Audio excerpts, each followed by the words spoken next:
14th day of the Sex Offender Administration. The Third Circuit Court of Appeals on Monday upheld a lower court ruling disqualifying Alina Habba from her position as acting U.S. Attorney for the District of New Jersey. Alina Habba she come, Alina Habba she fall from the law. U.S. markets are facing a threat from across the Pacific. Yields on government debt, which rise when the prices of those bonds fall, climbed around the world on Monday after the Bank of Japan's governor hinted at a potential interest rate increase later this month. Some on Wall Street worry that rising bond yields in Japan will draw cash away from the U.S. investments. Japan could cause the U.S. bond market to fall like Little Boy and Fat Man. Sorry, that joke was so Enola Gay. The publisher of beloved Canadian icon Franklin the Turtle on Monday condemned the violent use of the children's book character after Defense Secretary Pete Hegseth posted an image with the title, Franklin Targets Narco-Terrorists. The publisher said, Franklin the Turtle stands for kindness, empathy, and inclusivity. Franklin is worth a mint. Fuck with him and you'll be sorry. Speaking of sorry, a court in Bangladesh's capital sentenced ousted Prime Minister Sheikh Hasina to 5 years in prison, her niece, British Labour Party lawmaker Tulip Siddiq, to 2 years in prison, and Siddiq's mother, Sheikh Rehana, was given 7 years in prison on Monday for corruption involving a government land project. Like the proverb says, the family that crimes together does time together. This has been the Dr. Reverend Jelly Roll with headlines and punchlines for December 2nd, 2025, the 316th day of the Sex Offender Administration. Join me live at the Church of Last Resort Sunday mornings at 9 a.m. Eastern Time on MindDog TV. The opinions expressed on this program are those of the host or guest and should not be interpreted as statement of fact. Independent fact-checking and corrections are encouraged. Can we get a cup of coffee in here, please? Encouraged. Aye. Oh, we're looking awfully red. Awfully red. Can't picture right now. And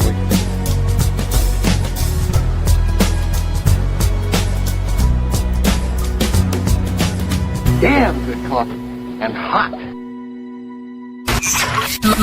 Mind Dog is your mind's best friend. Oh, now I'm not looking so red. When I get out of bump, see if we can adjust. Mind Dog is your mind's best friend. Wake up, America. You've got a dog that needs walking. That's right, sunshine. Just put on a big pot of strong coffee and get ready to type your little hate mail with your opinions about Kumbaya and flat earth insanity. Stand-up comedy? You want stand-up comedy? Well, we've got sit-down comedy. It's time for Coffee with a Dog. You make me laugh. Oh my goodness. I'm just looking at a picture of Bill Belichick and his woman. Money can't buy you love, but it'll buy you a hot little boy. Maybe pleasure. Just like you as a being. I mean, she got no pride. She just did it for the cash. I wish I can't share that picture right now. But, oh my God. Good morning. Good morning. It is Tuesday, December 2nd, 2025. And I have nothing to fucking talk about today. Nothing. It's the same shit every day. And I'm like, why should I even bother getting up? It's the news cycle is the same. There's nothing really funny. You know, we are about the funny and trying to get some more musical. I don't know. If I say musical guests, I mean people from the boomer era, people I would appreciate. Next Tuesday, a week from today, we have Danny Somach, who's written a book called Get the Let Out, from also the title of a radio show about Led Zeppelin, the greatest rock and roll band ever. except if you're Ron Kane or G.D. Fenderson, then you say no. Ron Kane would say no. Kendrick Lamar, I don't know what the fuck he's whatever he'd say. GD would say, "You'll crack the sky, man." No, fucking Led Zeppelin, dudes, wake up, the greatest rock and roll band ever, rock band. Some people would say Deep Purple. Mumble, mumble, grumble, grumble, grumble. Anyway, so we got nothing to say, nothing to do. Cyber Week, Cyber Monday sale is extended. Black Friday sale is extended. You keep spending more money. Apparently, retail spending was up this year, which is surprising since people are there's no fucking money. Where are they getting this money from? I think people are robbing. Willing, dealing, and robbing. Oh, that's a whole other story. I've been painting way too much lately, and I'm going to be painting more. I'm going to be painting today. I'm trying to come up with some different kind of ideas, things to do that haven't been overdone. The one thing, I'm going to say this, and then we'll get on with the program, about Bob Ross. You know I love Bob Ross. He's an inspiration to me and millions of other people. But the one glaring disservice he's done to people in the arts is he gave the impression that great art should be created in 27 minutes. Great art takes more than 27 minutes. Now, I've been doing these reels that they take me an hour and a half or so, and condensing it down to a minute and 30 seconds or something for a short.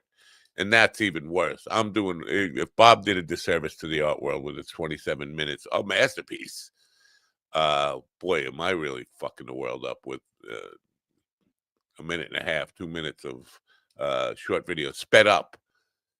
But the truth is, and somebody in one of my art groups said, you know what, great art, and listen, Bob, as much as I admire him, what you saw him doing was not great art. It was consumer home decor, kitsch, but great art, like the masters, or like some of these people in my art groups do.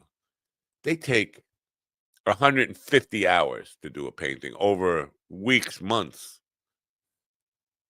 I think that's the way to do it. You rush through stuff. You don't see any kind of films just being made in 27 minutes or in real time, or television shows. I mean, good art, even, dare I say, comedy. It doesn't, nobody writes, I wrote an hour special in an hour. It just doesn't happen that way. George Carlin, I think, probably took a year to write a new hour, or 6 months to write it, and then another 6 months to perfect it before he taped it. Jesse Wells was he's the Bob Dylan, Woody Guthrie poet laureate troubadour of our time. Most people haven't heard of him yet, but you will. I've been following him for about 5 years now. He writes 3,000 words to sing 300 words. And the guy is as prolific a writer as there is. I mean, this guy is just coming out with new songs every day. Great song. His worst, the things he shits out and uses for toilet paper would be better than my best work ever. So I don't know what we're going to talk about today. It looks like Ron Kane is here in the background. I don't know if he's going to stick around. Generally, he likes to go take phone calls or something. He just gets ready to say something and then he leaves. But I'm going to play a commercial for you so I can open the doors. Do I have a good commercial to play? No. You know what? Daily High Club has extended Cyber Monday deals. Go to Daily High Club. There's a link in the description. And go to a store. Go to the minddogtv.com merch store and just buy shit. You got to buy shit anyway. Imagine giving somebody, I don't know. It would be a sin to miss it about the Rev show on Sunday. A shirt.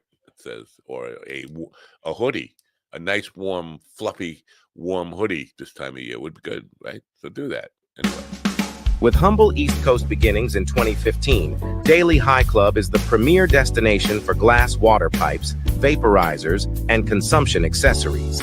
If you're looking to elevate your smoking game to the next level, you're in the right place. With over 1 million top-quality smoking products sold, and with a growing base of over 10,000 monthly subscribers worldwide, we deliver the ultimate smoking experience. But Daily High Club is not just a retailer, we're lovers of the smoking scene ourselves, working with giants like Tommy Chong, Snoop Dogg, Chanel West Coast, and more. Ready to join the Daily High Club? Let our experts curate your collection with our awesome El Primo monthly subscription box, or grab one of our fun and unique pieces from our smoke shop. Click the link in the description below this video to get this party started now. I said. Ladies and gentlemen, in the room with me now are the aforementioned Ron Kane, who got up and walked away just as I said his name. Yeah, right on brand. And also P.D. Benderson, PG Henderson. Good morning, PD. Good morning, America. MindDogTV.com. Order your 2026 Mind Dog quote for the day calendar. Today's quote for the day is, "Be careful who you call your friends. I'd rather have 4 quarters than 20 nickels." Go to MindDogTV.com/merch and make more investments. For the kids. Support your local mercenaries and enjoy the suffering. I'd rather have $2 half or $1 silver dollar. How about that? Okay. Okay. What's with the nickel obsession lately? We're all over the nickel with the hard K, nickel. What's with the nickel? Nick. Oh. Well, ever since we started talking about getting rid of the penny, I decided to take all of the penny quotes and replace them with nickels. Ah, okay, that's nice. Penny for your thoughts, nickel for your thoughts. Right, exactly. You get it now. A nickel saved is a nickel earned. All right. Have you seen Bill Belichick's piece of meat there? Does he have a new one since last time? I wish I could show you. No, I don't know. I don't remember. I did not know. He's been dating some younger lady for quite some time. I mean, did they act? I think like 3 Super Bowls ago. I don't know when he started dating her. Did they even bother to act like? Well, I'm really into him. I don't even know he was rich. To be honest, she probably started dating him to get to Tom Brady, and now she's upset that he traded away and then retired. It's like, fuck. Yeah, she currently owns him. She currently owns him. She could own me, but like she'd probably throw me. Oh, what did I step in? Get this off my shoe. I would just love to hear the interactions when they're not in front of the camera. That's it. When you're having sex, I mean, oh God, that poor girl. I mean, that's a lot to have to do for. I don't care how much money it is. Because you see him, he's got this. Oh God, he's disgusting. I mean, we all are, but I don't know. You have to love money, I guess. You just have to really love it. Or she kind of has figured out the way to kind of get him out of the, keep him busy. Go do football. Maybe they're in love, and how dare you shit on their love? That's so funny. Speaking of that, Caroline Levitt is apparently, she said her job as a press secretary is taking toll on her marriage with a guy who's 31 years older than her. Maybe. Yeah, that's because he gets an erection like once a month, and that month comes and she's not there. How old is she? I don't know how old she is, but I know he's 31 years older than her. So if she's 30, let's just say she's 30, he would be 61, which is fucked up. Yeah. For who? I mean, for who? For everybody. He's got all this experience. He's got a. I make it home. I make it home just in enough time to tuck him in the bed every night. Yeah. What if she goes home at all. Yeah. Yeah. Here's your Metamucil. Here you go. I could have been a gold digger. With a hard R. Digger. I been a gold digger. Are there 2 hard R's in there? Digger. Like the song says, I ain't saying she a gold digger, but she ain't messing with no broke. Before I met my wife, there was a woman who She was from the Freeport area, and she had come to see a band. She was like almost 80, and she was offering me to be a position as a sugar baby or something. She was going to take care of all my. I could move in with her and just not have to worry about any. But she was almost 80. I was like 42, 43 or something. It's just like, nah, I can't do it. I can't do it. It's just like I'd rather fuck a prune, a rotten prune. Sorry. Are we off the rails already? I mean, why am I being such a disgusting pig? Because of Bill Belichick. It's all his fault. And he should have never left New York when he was offered whatever he was offered, when he was offered what he wasn't offered. So I'm doing He's enjoying his life, though. I mean, sure, the football season didn't go well, but I mean, everything else. It's going well now, right? He won 10 games in a row. I mean, is he still a head coach of the Patriots or not? I don't even know. No. He's doing a college team, North Carolina, I believe it is. I didn't even know that. See, this is how out of touch I am. Yeah, they won either 2 or 4 games. I think it's 2 games they won, maybe. This is the weirdest thing to me. Okay, Belichick does not need the money. Does not need the money unless he was really, really irresponsible for the millions of dollars he made over the years. You'd have to be total. I mean, completely. And his first love was lacrosse. That was his first love. It was lacrosse. It was not football. Football wasn't even on the radar. He loved lacrosse, and even as in his latest his 50s and such, he would say that lacrosse was like his thing. That was his love, his first love. So why isn't he coaching lacrosse or sponsoring a lacrosse team? Or doing something that if I had that kind of money, I'd be doing what I loved, not what people expect me to love. Well, just because it was his first love didn't mean he stayed in love with her. I mean, think about your first girlfriend. The last public statement that I heard him make about it, and again, I don't know how long ago it was because I measure time in trauma. I don't know what his love is now, but I'm just saying he's made enough money. Right? He could do what he really loves and not what people expect him to love. Because he can't love losing, right? He could. Have you seen My Life? Well, do you love losing? It's like an athlete. Apparently I do.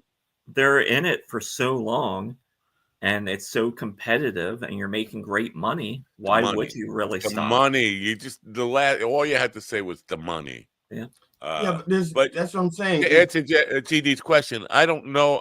Sometimes maybe I think subconsciously I do love losing. Maybe you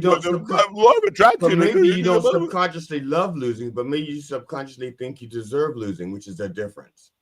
Or maybe he met her before, during all that. He's like, I'm going to need a job if I'm going to have this young girlfriend because I can't be around her all the time. Yeah. Wow. Then you get her a fucking job. You got the money, It's a lot of pressure for an old dude who can't perform. I mean, you see a young girl, she's looking for the big O really quick, and like, you know what?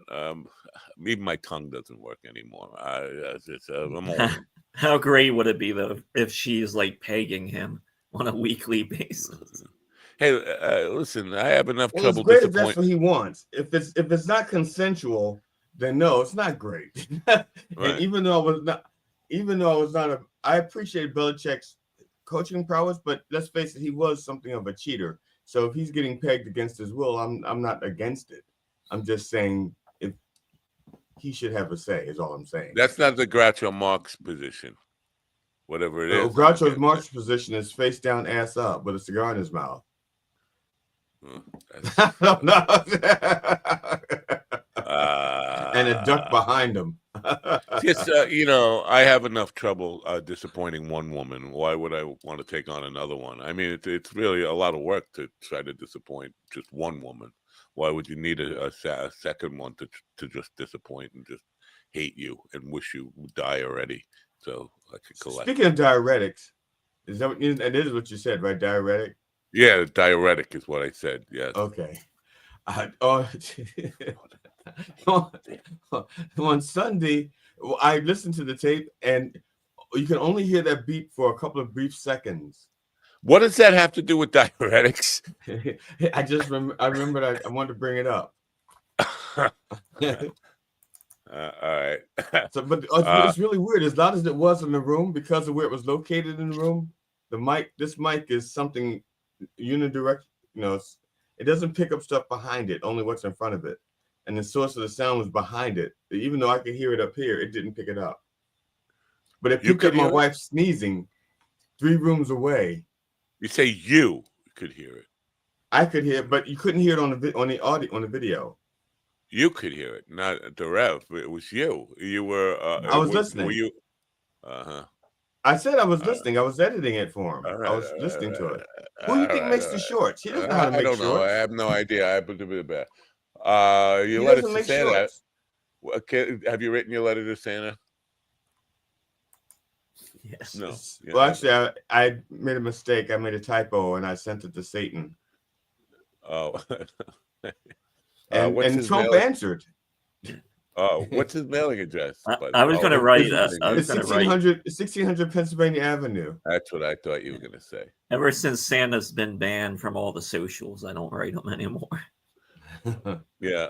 Well, not all the Santas. Just the non-white Santas were banned. The white Santas are still allowed. So I don't know if you know this, but we're still on Twitter. Do you know that? I assume so because you said something about trying to sort out the money thing. Yeah, they don't let you. They don't let you change your billing because if you do, it has to be a valid. You can't just put in any. You have to put in a credit card that works, even if you have one there and you want to change it. They're gonna validate that it works. So you can't change it to that. You got to use the one that's already on file because that one's not valid. So you can't make something up or you can't replace it. So you can delete it. You can delete it. I'm gonna have. No, you can't delete that as a. You have to have a valid card on file. So I'm gonna just wait until it's almost up and then cancel. Okay. But. Which is December, 15th, 16th? It renewed, well, somewhere around there, I guess. It renewed on the 29th of November. So I'm thinking December 29th. Yeah, right. That makes the most sense. So we're going to just be on Twitter for the next, 27 days. So just keep saying Twitter is a Nazi propaganda megaphone and just keep saying that over. And you know what? Say it in the chat room. Speaking of the chat room, did the nicest guy kill his twin brother, his evil twin, evil? I kind of miss evil. We have the nicest guy coming in, but I feel like he's done something to evil, which would be evil, wouldn't it? All right, that's crickets for you. Yeah. Well, what he said. Yeah.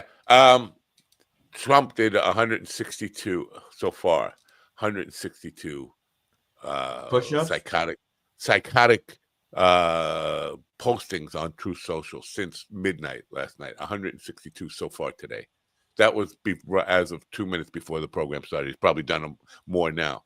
He's just frantically tweeting out like insane stuff or truthing out, whatever they fucking call it over there. That's a lot of just. He's not replying to anybody. He's just putting out random thoughts. 162. Think about that. Do you have 162 things to say between midnight and 9 a.m.? You mean legitimate things to say? No. Yeah. No. You got to be crazy, right? They said his MRI was a preventative MRI. Is that like a made-up term? Preventative MRI? They don't do MRIs to prevent anything. Right? They do MRIs. Usually they find something and they go, okay, well, all right. I think that's a half truth. They found an MRI. They found something that concerns them. So they're giving him an MRI to prevent him from getting too close to the button. If there's something, really wrong, they're trying to prevent a disaster in the world. It's like, oh no, he's going to fucking snap. We got to keep him away from prevent. Okay, I get it. Keep him away from the nuclear football. He's really going to look. JD Vance, we're trusting you to keep him away from football because he's really going to lose this shit. And don't let him have any sharp objects. That could be. He could be onto something there. But now, have they released the results of the? Because they said they were going to. I think Tim Walz challenged them to release the results of the MRI. He claimed he doesn't even know what part of the body they scanned. How could you not know?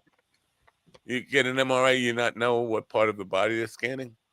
I think maybe he doesn't know. He literally doesn't know his ass from his elbow. How about or that? his ass from his head. Yeah. Do you think he was actually tweeting all those last night, or is just somebody doing it for him?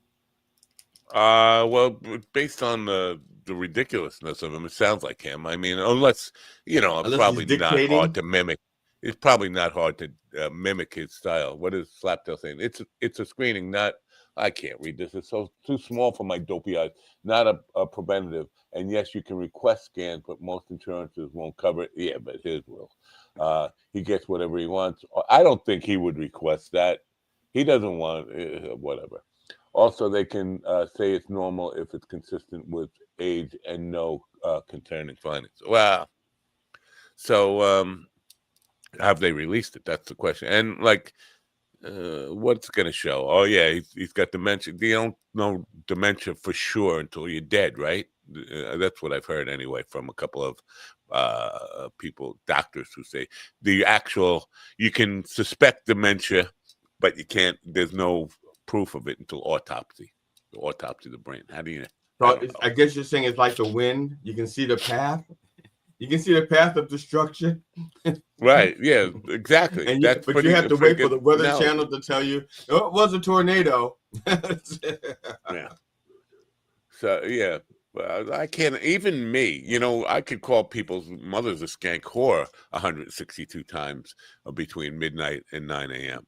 But I can't come up with just original bizarre rants. 162 original bizarre rants, not just your mother's a skank whore, but a complete multi-paragraph rant about nonsense.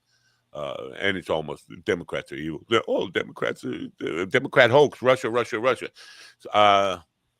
Somebody? Oh, Cliff Cash. Who's Cliff Cash. Johnny Cash's son. Yeah. Oh, I'm sorry, Ron. Did I say something to offend? We made fun of Johnny Cash. You know how sensitive he is about Cliff Johnny Cash. I'm out of here. Cliff Cash. I'm out of here. You know how sensitive he is about Johnny Cash and his legacy. But he's not related to Johnny Cash. He's Johnny Paycheck. Which Johnny Paycheck was kind of a. No, Ron runs open mic, so he is Ronnie Cash. Yeah. What was I talking? Oh, Cliff Cash said the real reason Trump is so paranoid about the Epstein files is because it shows all his links to Russia. Russia's all over there. Putin's all over there. The Epstein Trump connections to Russian financiers are all in there. That makes a little bit of sense when you think about that. I don't know what he knows about that, but it seems to be an interesting point to be made. Anyway, yeah, I'm trying to come up with some original painting ideas because everybody does it. This guy. Okay, I have an idea for you. Go ahead. Give me an original. You're gonna hate it, but I like it. I hate it already. You take a 90. This is roughly almost a 2-minute video. The first half, it's a sped up version of you painting from beginning to end, but you run it in reverse so that you have a finished product and it goes all the way to the white canvas. At that point, it starts from the white canvas to a new painting, but you speed it up to the other 45 seconds. So it looks like you unpaint something, go to a white canvas, and paint a new picture from that canvas. I do that a lot. I take old shitty paintings and I paint over them with white and start over. Because I don't know if you know about canvases, but they kind of it cost money. So you don't see this is why it would be good to have Stephen Ortiz here, because he could probably give you some of his dad's old sheets to use for canvases and save you a lot of money. Yeah, they don't stretch out right. It's the sheets. That's supposed to stretch out right. This is supposed to stretch just enough to so you can attach it. No, they gotta be tight, and then you gotta prime it with gesso and all. You get virgin sheets. They'll be tight. And besides, Steven hasn't come through with my bag of money yet. I'm still waiting on him to come through with my bag of money. He works in a place that has all his money, extra money. Just Glory hole. Around. He works. I thought he worked at a bank. He works in the glory hole. Both. He works in the bank during the day, and then he takes a bag of money and goes to the glory hole. And the vault is just a big tip jar at the end of the day. And that's all he gets. A lot of big tips. All right, it's 4:00. You got 30 seconds to run in the vault and grab what you can. Yeah. All right. Have we started a war with Venezuela yet? Have we declared officially? No, Congress has to declare a war.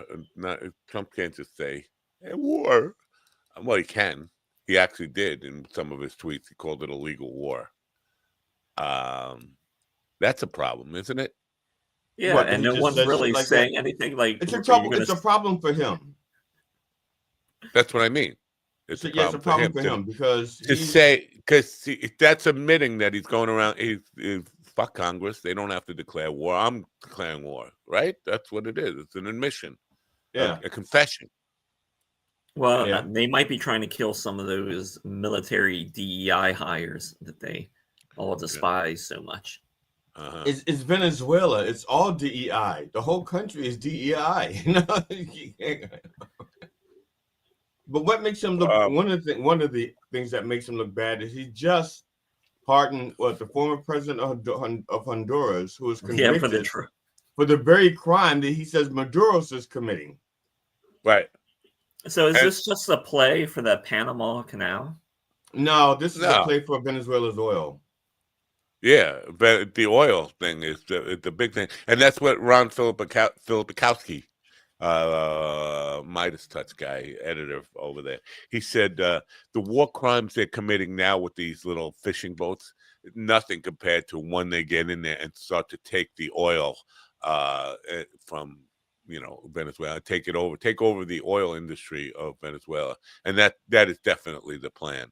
Without a doubt. Why go after Venezuela when they're not really supplying the drugs that they're talking about? Even like they're making up this. They're killing all these Americans. No, they're not. They're not. It's Iraq all over. This is Iraq 3.0. Except probably worse. It's going to be a lot worse. Yeah. So I'm just wondering what because Cheney was doing his best because Cheney was trying to make it look. He was trying to make it look legal because, well, first of all, Cheney wasn't president. He was the president behind the president. Yeah, and Trump doesn't give a fuck. We could blow that country to hell, but these people are going to fuck us up if we step foot on that land. And that's why Trump is trying to get all the brown people out of the country. He doesn't know which ones are actually Venezuelan. You start bombing the country, and those Venezuelan nannies are going to start taking babies. So basically, and those Venezuelan cooks are going to start portioning food.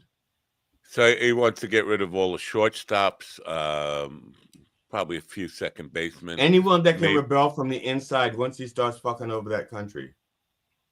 Yeah, I don't know, maybe some outfielders. Except for the German Venezuelans. There's some Venezuelans that speak German. But but if we go in there, it's going to be really ugly for us on all fronts.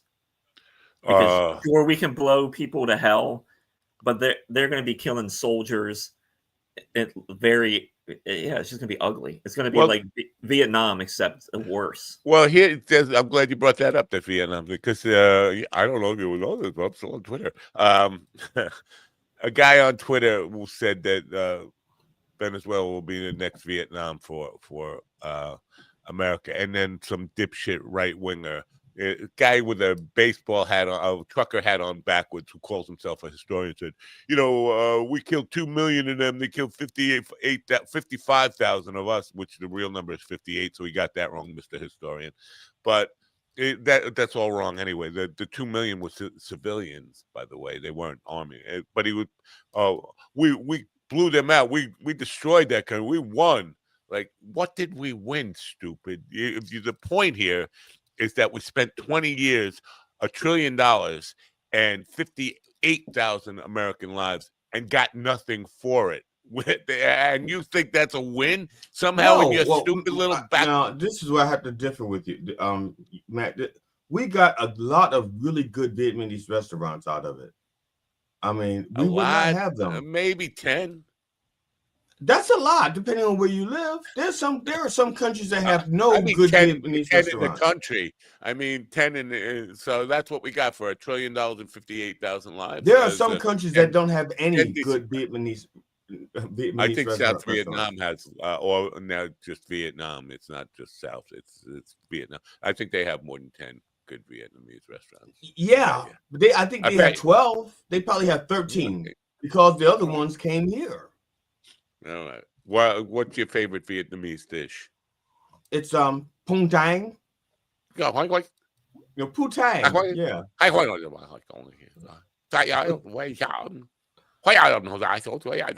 tang over easy. I'm sorry. I apologize to all the people I offended. So what are they waiting for though? They're ready for war. I mean, what excuse do they need now to kind of just go ahead and just dive in head first? You mean Trump and them? They may be ready for war, but they're not ready for the repercussions. Trump is one of those kind of people who, if this were like an elementary school, Trump would be like the tall kid who couldn't fight, but had these other kids around him. And Trump really does not want a fight. He does not want to ever fight, unless someone else can do the fighting and dying for him. What you're saying doesn't make sense. They want the oil. They want the oil. He wants the oil, so he wants them to give it to him just by him flexing. He wants to say, "Give me your lunch money." That's what he wants, So he wants Maduro's. He wants Maduro's to leave the country willingly, and then he wants to help to prop up, let's say, a puppet regime that will say, Mr. Trump, your idea of taking our oil and using it for the greater American good is wonderful. That's what he wants. So, until probably China gets involved somehow. And that's the other thing. China, my understanding is that China and Russia are both allies of Venezuela, even though we used to be allies of Venezuela. I don't even know how this shit works. I mean, I know that politics makes strange bedfellows, but this is fucking kinky. I mean, I've been to orgies. I've been to orgies where the bedfellows were not this fucking strange. I think they haven't made a move yet, because when you make that move, then essentially, if you're just going to go in there and say we're going to take oil and stuff, you're basically giving credence to Russia and China to do what they want then. So why shouldn't China show up in Alaska or in California and take a city? Why can't it? Because they have to fight the American military. Like Venezuela doesn't have that's an easy fight, but once you open up that can of worms and then Americans start getting killed in Venezuela, then Russia and China get involved and start doing shit. Yeah, it'll be 100 times worse than Vietnam. All fair point, but they plan on doing it anyway. They plan on doing it. So why wait? That's the question. I mean, to say, they're not ready for the repercussions. They don't give a fuck about the repercussions. Obviously, they don't care about the repercussions from this, and the legal, moral, ethical stuff is legally. I think Hex has got his ass covered with the JAG lawyers. First of all, by declaring them narco-terrorists and saying they're always combatants, no matter what shape they're in. They did that back in February. Yeah, but our rules of engagement, regardless, still say that's a different point. The point I'm making is they don't care about the repercussions. You're saying they're worried about the repercussions. They don't care about. I'm not talking about the legal repercussions. I'm talking about the long-term repercussions. He doesn't want that kind of drawn out shit. He wants the Maduros to just walk away. That's why all the flexing. That ain't gonna happen. I'm just saying. We know that. We know that's not going to happen. People in power just don't. Oh, you're right. Just take my oil. God. Look at Saddam Hussein. He basically had to go out. He was still fighting when they were hanging. I'm like, fuck you. I don't know. He didn't actually do that. I wasn't there at the time. And remember, wars always keep the price of gas low. Well, it is down to $3 a gallon nationwide, right? No, don't. Yeah, that's such bullshit. I thought it's down in some places, but in PA, it's down maybe 10 cents. And if you have a brain and you understand how capitalism works, it's supply and demand. Right. If people aren't buying shit and not going anywhere, of course, fuel is going to be cheaper. Yeah, that's one of the things I told my wife. My wife said, I understand why why the price of gas dropped. And I said, well, the summer traveling season is over for right now. No, you have to wait for another holiday travel season. Yeah, holiday travel season. Holiday travel season. There is more. But and the holiday travel season, that's still kind of fucked up right now, especially with the what's that place called? The airports. People are spending money they don't have. Oh yeah. That's what people do that. Yeah, you still can because things are somewhat cheap still. So why wouldn't you buy them? Especially things that, for example, I know that Trump was bragging about the prices of turkeys going down. Technically, no, they didn't go down. The wholesale price of turkeys went up. Stores were paying more for their turkeys. They dropped the prices so that people will come in for the low turkey prices and spend their money in other places to make up the difference. It's like when they give you a free coupon. It's like, here's a $5 gift certificate to Amazon, and Amazon is hoping that you'll go in to use your $5 gift certificate and spend $150.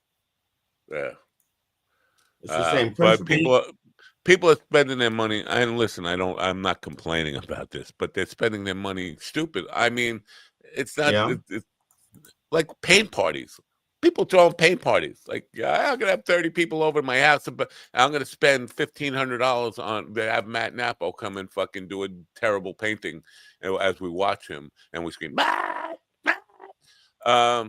That's stupid money, and people are spending stupid money like crazy. It's like, I guess who cares? The world's coming to an end. Might as well have a good time. I'm gonna. With things being expensive, for the past few years, people want to spend money on experiences and not so much like owning something. Yeah. The nice guy said, let's talk grocery store prices, price gouging us. Now, speaking of gouging us, I'm under the impression that Pokemon Go cards are back. They're like, people are buying those again. Yeah. Are they just 2 years or so? Yeah. I got to make my weird. I don't know anything about Pokemon. Yeah, you say they Pokemon. Are popular again. Really? That is so fucking weird to me. So, here's a moral, ethical question for you. I found the box. Would you fuck, Mary, kill Pikachu? No, I found stuff that my son had, and there's some rare coins in there. And there's a big box of trading cards like baseball and rare. I don't know. Some of them are marked rare and whatever. Would I be wrong to sell those? Cash them in somehow. What would you know? First of all, what would you do with the cash? Are you doing it so you can take the cash and donate it to some cause that your son probably buy weed? No, I'd probably buy weed. No, I don't know what I do with the cash. It just seems like I don't really give a fuck about rare coins or trading cards and all this kind of stuff. And like, then it's sell it to sentimental value. Oh, it's an heirloom. Sentimental value. Not to me. Get them appraised and sell them for twice that, because whatever they appraise it for is worth twice that. You never know. You might have a rare gem in all those cards. Nicest guy regrets it, selling his baseball cards. Oh man, don't even get me started. That's why I did not mourn my mother's death. She made me give up my our HO train collection, our original the racetrack, the cars, the slotted car things, the race cars, that the cars were like this big at one point, when they were huge. The trains, the comic books, the ones I read once, and then put in my little plastic bag because I didn't know where to put them and stuff under my bed. I had to get rid of all that stuff because my mother had to move us from a house to an apartment. We didn't have any storage for my stuff. We just had storage for her stuff. And of course, being a young black kid, I had no idea that stuff was people. Wait, you were a young black kid? Yeah, I was. What are you doing on my show? Get off my show. Because I'm not a young black kid anymore. Oh, your sign specifically said no young black kids allowed. Because I thought you'd be in Matt Gates' bedroom or something. You're thinking of who liked young black kids? You're thinking of P. Diddy. Mike Johnson. I'd had one, but he didn't have a black kid. Matt Gates had a brown kid for a little while. Like, right? He Escobar with some weird name. I don't know. Eduardo. So, one of those Hispanic names. He had for a short time. This is my son, and then he's single, right? You're adopting a 14-year-old Hispanic boy. Well, he did because his hands were small, and he could reach into places that 6 months full-grown kids couldn't. Yeah. Venezuela is giving uranium to Hamas. Okay. So they're giving him radiation poisoning. Yeah, I mean, uranium never goes with tortilla chips. Don't you have to have a reactor of something to refine the uranium into weapons grade? Because just giving them uranium it seems like you're just giving them radiation poisoning. Here you go. I don't know. It's whatever. Well, except breeder reactors, like nuclear breeder reactors, the waste that they make is weapons grade plutonium. So you can kill two birds with one stone. I don't know why do you want to take guns away from people, Ron? What? Right? Isn't that what you want to say? What? Don't you want to say what to me at this point? When I was talking about the Second Amendment, and I was saying the Second Amendment needs to be rewritten because it says arms. It doesn't say guns. And arms could mean anything, including dirty nukes. It could be anthrax. It could be bioweapons, all this kind of stuff. And Willie kept coming. And I said, I don't want to take guns away from people. I want to rewrite the Second Amendment. And Willie's response over and over again, why do you just want to take guns away from people? I was like, how many times do I have to say it's not about taking guns away from people, you fucking retard? I'm saying you don't want your neighbor having an anthrax lab, do you? Because that, according to the Second Amendment, that's okay. They can bear arms. It's a bio lab next door to your house. It's fine. That's arms. I have the right to bear arms, right?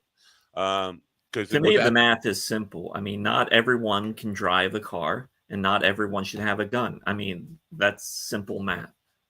Yeah. How about if you have a gun, you can stop the people who shouldn't have cars. And if you have a car, you can stop the people who shouldn't have guns. It's like cross-pollination. You still have to be pretty skilled with either. But if you have a car, if you're a licensed driver and you see somebody who has a gun but shouldn't have a gun, you can run them over. Now, if you have a licensed gun and you see somebody in the car who shouldn't have the car, you can shoot them. Cross-pollination. Came up the other day because a guy, he might even be a congressman, I don't even remember, on Twitter. He was saying the Second Amendment says shall not be infringed. And he said basically a gun permit is an infringement.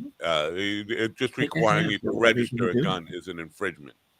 And that should be done away with. People shouldn't have to register guns. People shouldn't have to get permits for guns.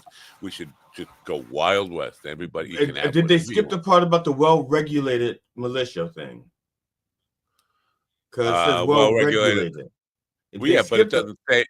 It says a well-regulated militia being necessary for blah blah blah. It doesn't mean you have to have. It doesn't say you have to have a well-regulated militia. It says a well-regulated militia being necessary for blah, blah, blah. We think this is blah, blah, blah. That's what it says. It's actually blah, blah, blah. But, okay, did they use the formal blah, blah, blah or the informal blah, blah, blah? What was their intention when they wrote the I'm blah? not. I don't know. You're not a blahologist, are you? No. Yeah, that's what I thought. You're talking out of your ass, Mr. I know all the blah, blah, blah. If I could talk out of my ass, maybe it would stop the bleeding. You don't think you can bleed and talk at the same time? I feel like I'm having a man period. I need a tampon in my ass now. Hey, it's 2025. If that works for you, it works. Yeah, wait. Matt, why don't you just get a preventative MRI? What does a year have to do with the bleeding of my preventative ass? Get a preventative MRI. See if you can. Well, we can't shame you anymore for that. It would be wrong. All right. Okay. So that's the show for you, folks. We ended on my ass bleeding. Did somebody just have like a high-pitched whine twice? Yep, yep. No. Yeah, that was probably the teapot. Oh, teapot. See, I wouldn't even hear that right in front of it. Why? I definitely wouldn't hear it from feet away and across the universe here. That was a pretty decent. That was an okay movie. Across the universe. I only know the song, the Beatles song. What is the movie? When did that come out? Is that a real thing? There was a real movie called Across the Universe. If I got the title right, yes. And it was like a reimagining of the Hendrix Beatles story, I think. Was it the Beatles or Hendrix? Or was it a couple's love story? It was mainly just Beatles shit. Okay. But was Hendrix in there somewhere? Possibly. Yeah. Or a Hendrix type character was in it. I don't remember the movie very well. It's been a very long time since I've seen it. I just remember not exactly hating it. I didn't rave about it, which is probably why if I really liked it, I probably would have remembered more about it. That Mark Farner, a Grand Funk Railroad piece about him hanging out with Hendrix. Like 4 different ways he told the same story, and Opus Clip cut them all up, so they were all like different shorts. But they're getting a lot of views on it. It's just weird how, first of all, somebody from from the hippie culture of the 1960s wasn't aware of drug. I never saw that before. I never did drugs before. A guy passed me $100 bill. I don't know what to do with it. That's all weird. But again, I come back to I don't see Hendrix as a coke user, whatever that white powder he was. But he snorted it, and then he says he fell off the truck. I think when he says the truck in this reel, he's talking about a stage, one of those portable stages or something. He fell off and hit his head, and it was like, but somehow Hendrix freaking out doing the drugs started hitting him as he's playing guitar and doing all this echo stuff and whammy bar stuff, and he said that made him fall off the truck. Like, I don't care how stoned I was. Feedback or delay effects and stuff aren't going to make me fall off a stage or fall off a truck or something. Whatever happened there. Maybe he could see the sound and he thought the sound was coming to get him. It was like it was doing strange shit to my head, man. Like, wow. Yeah, so he could see the sound, he could see the feedback, and he thought it was coming after him. So he was retreating, running away. He was making. He said, it was going. Bloop, bloop, bloop, bloop. I was like, no, I don't. Bloop, bloop, bloop, bloop, bloop. I never bloop, bloop, bloop did with Jimi Hendrix. Hanging out with Jimi Hendrix and not knowing about drugs. I just it doesn't. The two don't add up. You got to know that Jimi Hendrix was into drugs and what it was all about, and what drug culture was in 1969. Maybe he thought they were talking about another Jimi Hendrix. Well, it's kind of like when all these rock stars get older, then some of them they don't want to say stuff that they did. It's like, well, there was parties. It's like, stop bullshitting us. I don't know what the fuck you were doing. Yeah, I mean, I don't know if this what's his name, Mark Knopfler? I don't know if this Mark Farner. Mark Farner. How dare you mix up Mark Knopfler and Mark Farner? Look, all I know is if does he have kids and how old are they? Because maybe or grandkids. Because maybe he's trying to protect that kind of legacy. Like I had friends. I had He's friends. He's a phony Christian MAGA dude. So yeah, he's trying to put out this image. Okay, then that explains it all. Then that's the explanation we need. That's the explanation we're going to go with. Yeah. He's from Flint, Michigan, also. So he killed a lot of black people and poured water on them. Ah, holy water, probably. No, Flint, Michigan water. Yeah, that was holy water. Every time it came out the sink, they went, "Holy." Ron, do you have any comment on that? No. Huh. What have we become? What have we become? I drink holy water every day that I bless. So apparently, in the comments, though, Grand Funk Railroad is not in the Rock and Roll Hall of Fame, and I'm surprised by that. Well, Warren Zevon just got in after all people for 20 years. Oh, get Warren in the hall. Now, what do they do with their lives? These people dedicated their life to getting Warren Zevon in the Rock and Roll Hall of Fame. He's in. We went through this. We went through this. So now I got the answer though. We thought we went through this. The answer is now they're on Grand Funk Railroad. No, the answer is now they help me get John Palumbo his platinum record that he earned already. That ain't gonna happen. Yeah, nobody even knows who John Palumbo is. You know who he is. That's why I need to help more than. I think I know. I need to help more than Grand Funk Railroad. Okay, I need to help more than Grand Funk Railroad. Help me help John Palumbo. That's what I'm saying. Help me help John Palumbo. Then that ain't happening. I hate to disappoint you. Help John Palumbo. I hear you. I hear what you're saying. But it's Atlantic Records owes John Palumbo. Russ White says, who what? That's what he says about John Palumbo. Who what? I got freaked out by the Genesis stage show once. The staging light did affect me. Heavy Kev. I think somebody new here. The stage lights. Yeah, I could see stage lights. I fucked up some people with stage lights one time. They were stoned out, and I knew they were free. And I was going from blue to red, hot to cold, and I could hear them starting to get ready to hurl. And I just kept doing it. This lights, I can understand. Feedback from a guitar or the whammy bar stuff. I don't know if that would affect you the same way. I don't know. But yeah, so now Grand Funk Railroad in the rock. No, who cares a fuck about the Rock and Roll Hall of Fame? Really, it's a phony. It doesn't mean anything anyway, right? But Danny Somach, we talked about this yesterday. Danny Somach. He hates me. He's got a book out called "Get the Let Out," which is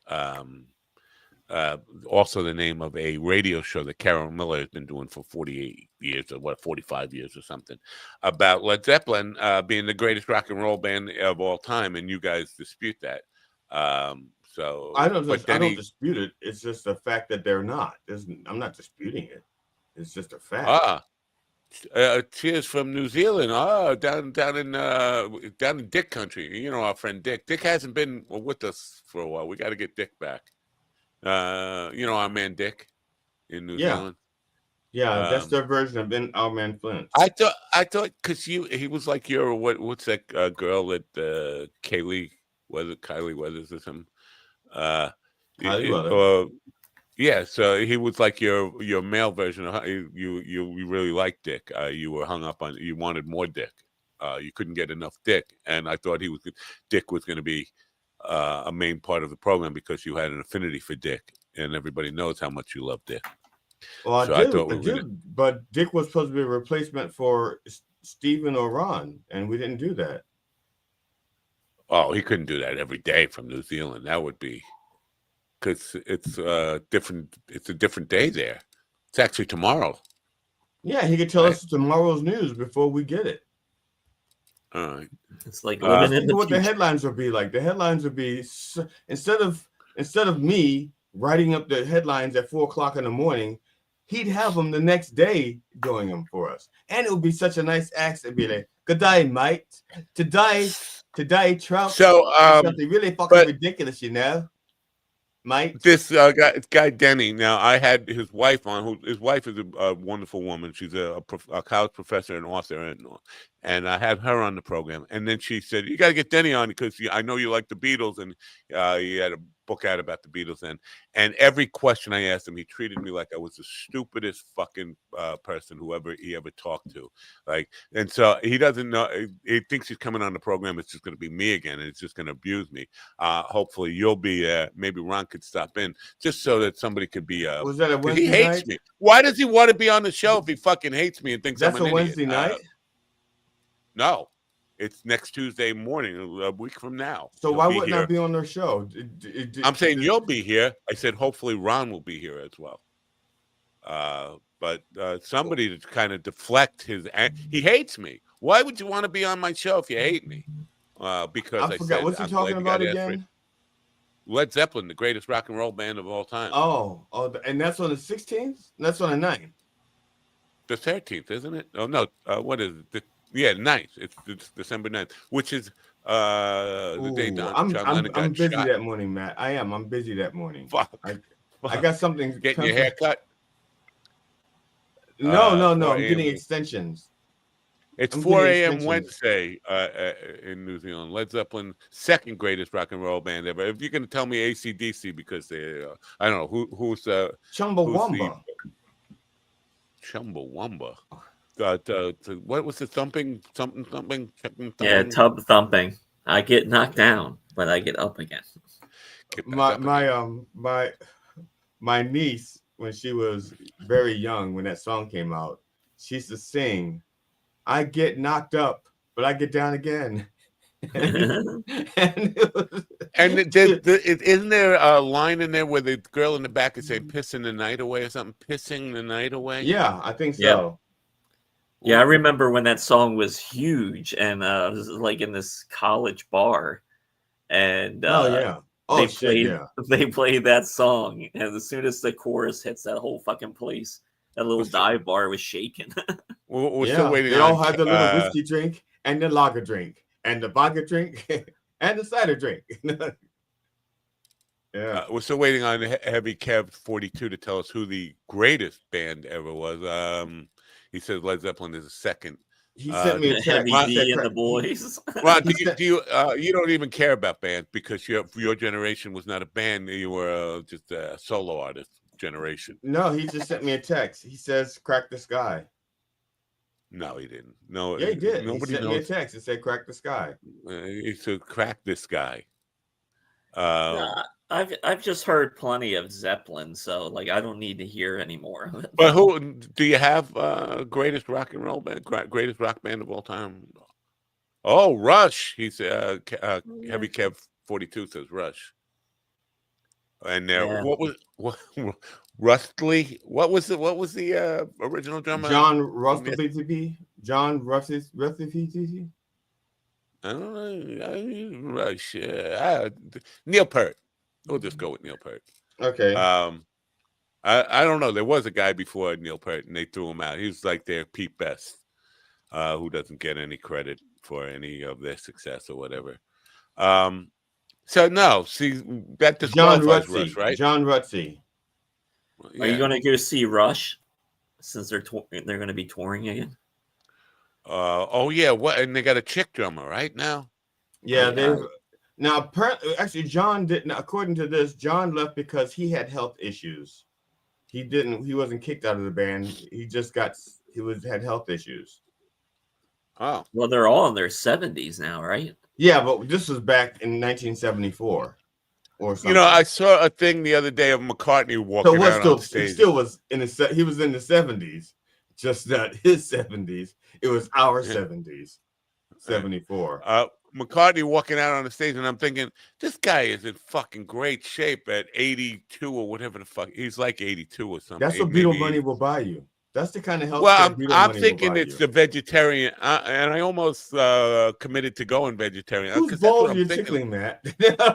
Matt's going. Paul McCartney, Paul, can we get you on the show, Paul? Yeah, give me that eggplant right now. I'm thinking the vegetarian stuff has something to do with why he's because he's in way better shape than I am. He's 20 years older than me. What about Springsteen? He's 75 and he's still performing 3 hours at a shot. Yeah. That's what Springsteen money will get you. That's the kind of healthcare Springsteen money will get you. Is he only eats once a day, apparently. Bruce, and what's her name? He eats once. Yeah. What's her name? He eats like a steak or something for dinner or whatever it is, and that's it. He was married to that soap opera star or something for a short period of time during the Born in the USA Again tour. And then he had that Patti Scalfa, who was a local singer in a New Jersey band. He invited her into the band to sing backup, and then he was like, he had his wife backstage, and then you could see like there was some kind of sexual thing going on with him and Patti Scalfa. Turns out they went on the road, left the wife behind to do some soap opera work or whatever, and were banging. And so, yeah, maybe that's you get yourself a nice redhead to bang on the side. That's what, how you. Mick Jagger, same thing in his 80s, and he still runs back and forth across that stage. Jagger, I can understand because he's kept up this regimen. He's been like purposely, intentionally trying to stay in shape, doing what exercising and all that stuff. McCartney isn't like that though. He's just like he lives his life. But I'm thinking the vegetarian shit. So maybe I got to get off the meat. You think I got to get off the meat? It's probably too late for you. Probably, yeah. With the ass bleed, did the ass bleeding give it away? Yeah. Yeah. Just keep putting meat in your mouth. Yeah. Get more meat. Tenderize it, Matt. Tenderize it. There you go. Tenderize it. I don't know. I'm kind of rooting for the ass cancer over the prostate cancer. Would you? If you got to root for one, it's like two teams you don't like. It's like Al Gore against George W. Bush. I'm rooting for the ass cancer in that battle. There's no good choice here. I'm gonna ass cancer or prostate cancer. I'll take the ass cancer, and give me the points. What's the line on that? By the way, do you know the line on ass cancer versus? It's a flat line. A flat line. You know what I'm late on watching or finding out about? Because I follow this guy, Spidey. Are you familiar with Spidey? Oh yeah, second baseman. No, he's not. He's not a second baseman. Spidey, outfielder. Behavior. He's a mentalist who has a YouTube channel, Behavioral Arts, and he uses it. He starts. This is how he starts every video. What's going on, everyone? My name is Spidey. I have a degree in psychology and sociology, and I use my experience as an award-winning mentalist and interrogation to teach behavioral art skills to people on YouTube. What is he saying here? I was really lucky to see Neil's last concert in 2015. Bucket list shit. I can't see. My eyes are... Well, there's some typos in there, so the sentences are going to make complete sense. You have to adjust. A 13,000-mile trip. Where was that? Oh, wow, 13,000 miles. Probably Canada. Shit. Oh yeah. So coming back to Spidey, we're off Neil Peart. He's dead. He's dead, and nothing can bring him back. What is that? He still got some works. He still got some unwritten, unrecorded stuff in the works that they never finished. So they're going to finish them up and do them. Oh. I was talking to Alex because he and I made a connection a while ago. I bet you were. I was talking to Alex, and as a matter of fact, I was trying to comfort him because he was thinking that because I've become such close friends with John Palumbo, that I was pushing aside my, connection, my tight connection with Alex. I wasn't real tight with Neil and Alex. We're off Rush. I was talking about Spidey. We're off Rush. Right. Forget about Rush. They're dead, and they're not coming back. Oh, they are. They're on tour. Yeah. All right. Let's be. So Spidey's got this thing. He's got this channel where behavioral arts, and he talks about body language and all this kind of stuff, and word choices, and what it reveals, or whether they're telling the truth. It's like the human lie detector and interrogator. And he's going, and so I'm following this stuff. He's doing a lip reading with Trump and Obama and all this kind of stuff. And then one video comes up about Casey Anthony. Apparently, there was a Netflix three-part documentary series about Casey Anthony and those murders. And he's going through and trying to analyze her. She waited 31 days to report, and she didn't even report her daughter missing. Her mother finally called the cops and said she finally admits that her daughter is missing after 31 days. Whether you actually murdered her, or she died by you're responsible. You're guilty in some way for not even reporting it for 31 days. But then all the lies that she made up and admitted to lies, like she told the cop she worked at Universal Studios. The cop said, okay, let's go there. She's walking around the office waving to people. People are waving back. And basically the cop finally gets to, where's your cubicle? She says, I don't really work here. You're fucking committed to that that deep that you're walking around the office fake waving to people, and you're suspected of murdering your own kid. Doesn't look good for you. How she get in if she didn't actually work there? Because I've been to Universal Studios. Said, I don't know. I guess the cop can just go wherever they want. Over here, whatever. I don't know. That's a good question. How they got in. Because I've been to Universal Studios, and aside from being a black man, they wouldn't let me just walk around. I had to go through. I had to get a visitor's pass. Wait, you're a black man? I wasn't when I went to. I was back then when I went to Universal Studios. Well, I was gonna say, man, we gotta go. We gotta do something about security here. Can't be having these black dudes on. But you know, so he's hung up on this line because there's one point in the documentary where a woman who the director of the documentary says, "How'd you sleep?" And she says, "There's no such thing as good sleep." He's like, and he's hung up. This is a guy who studies behavioral analysis and stuff. He said, like, who would say that? You know, what kind of thing is that to say? It feels staged. It's like anybody who knows me knows that if they ask, how did I sleep? That's basically how I'm going to, like, sleep. What the fuck is sleep? I haven't slept in, he said, well, she could be attributing that to her daughter being murdered or whatever. Her life was turned upside down, whether she's guilty or not. You don't expect to sleep after your kid is murdered. You're suspected of the murder, whether you did it or not. You're never going to sleep again. That's off the sleep is out of off the unless no, you just have I think if that happened to me, I would probably become like a whore. I'd just be like fucking everything. Become. My mom had my dad killed in front of her, and she never had therapy or anything like that. That's a detail we never had here before. Your mom ordered the hit? No, she was there when he was killed. Oh, because you said she had him killed. It made it sound. Yeah, I heard the way you said that. I said, Ron, that's a different. Did she like confess something? That's a little detail that was left out. Wait a minute. She had him killed. Yeah, because I was listening. I said, wait a minute. Ron's mom confessed something to him like in her last few days. She's like, Ron, there's something you should know before I go. I ordered the hit. I ordered the hit on your father. Like, wait a minute, we need a whole Netflix documentary on Ron's family now. We're coming to the point where mom had him killed, and now mom is still close. That'd be a hell of a story. I know that, but yeah, I was like, Ron is trying to outdo me because I'm saying that my mother killed my father. Ron's like, oh yeah, my mom had my dad. Your mother killed your father? Wait, what's going on this program? I've been saying that for. Never mind. Yes. Actually killed him? Like. Well, it took her 15 years, but she did it. Yeah. What do you mean? Tell how? What was the methodology? Did she shoot him? No. She gave him secondhand smoke cancer. Oh. She kept breathing on him while he was sleeping. She'd take a cigarette and go. So I'm sorry, Ron. I interrupted you. You're probably going to say your mother hasn't slept since then, right? Or no? Or no? She slept fine. She slept like a baby.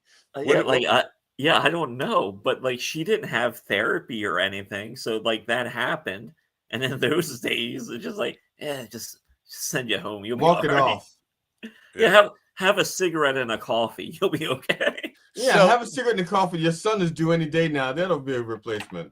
Or now they would say just do some mushrooms. Forget about the talking therapy. We just do mushrooms to overcome trauma. Now you're talking my language.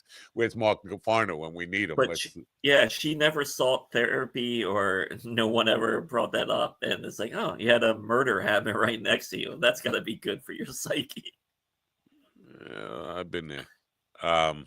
Now, was it robbery or was somebody just trying to steal you, from the womb?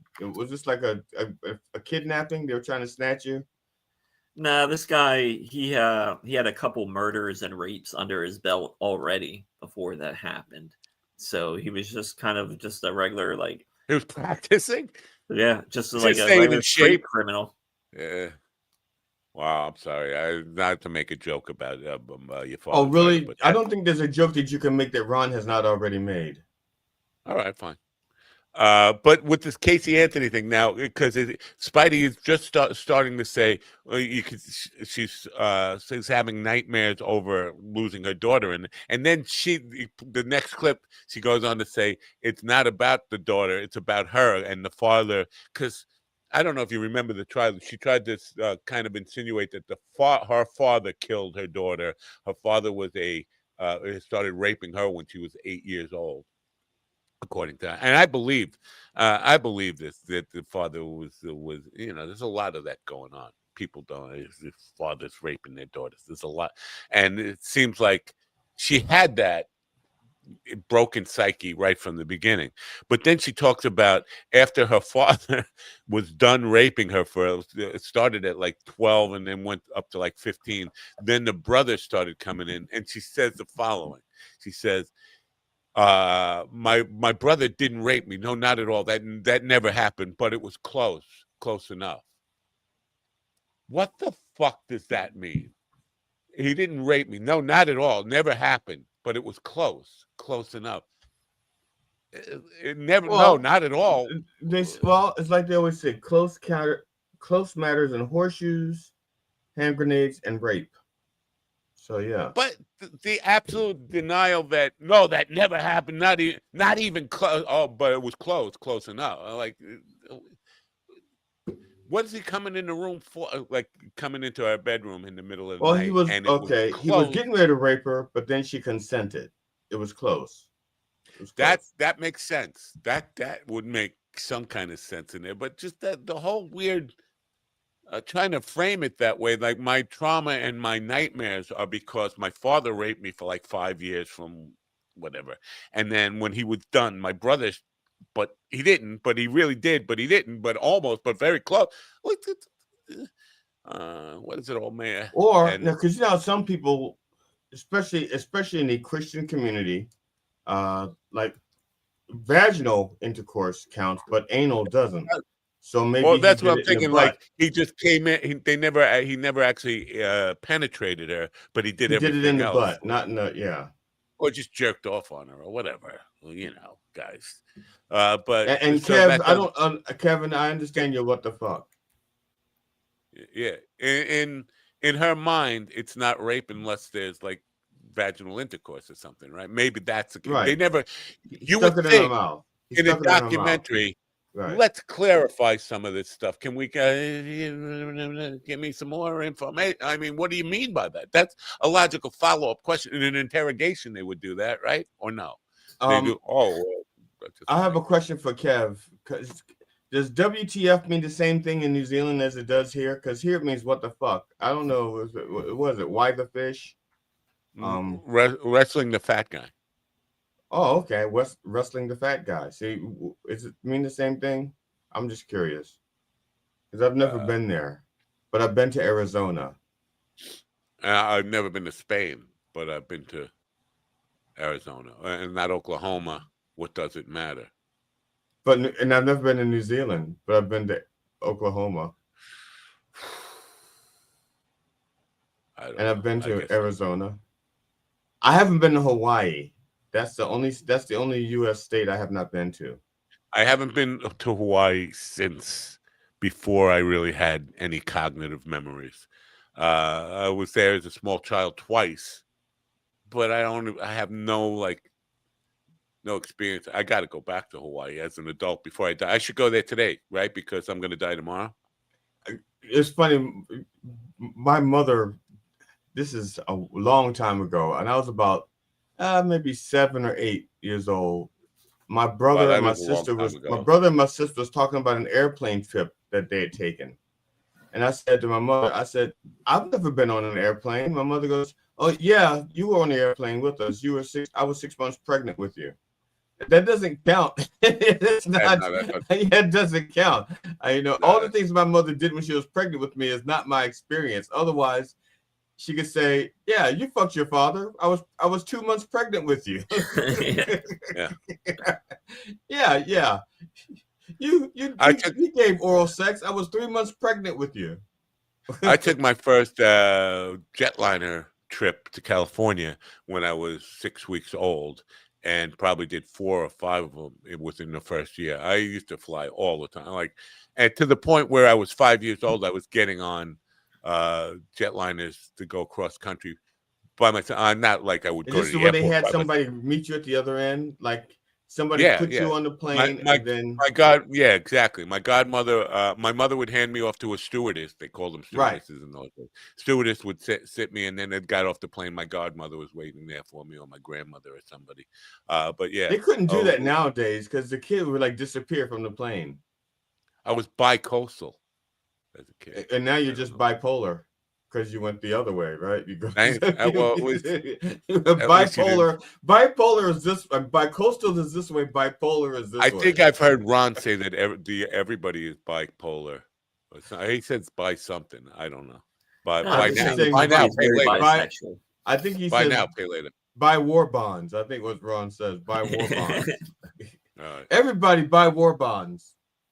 So the question, just one last thing I have about this case. How the fuck did a jury of her peers say not guilty? Because they obviously did. Huh? Too hot for prison. That was her defense. I'm too cute for prison. Wasn't that her defense? You're looking at me like I made that up.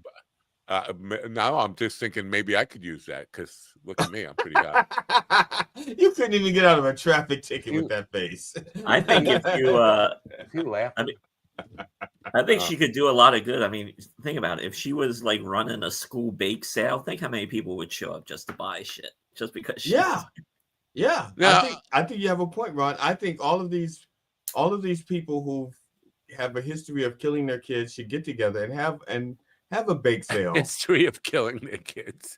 Well, yeah, because there was like the lady in Texas who she drove the kids into the lake while they're in the car still. I know they did. Slaptail saying she got out of it by throwing her dad under the bus, which caused the jury to have reasonable doubt. I understand that you could think, but reasonable doubt. She lied about everything.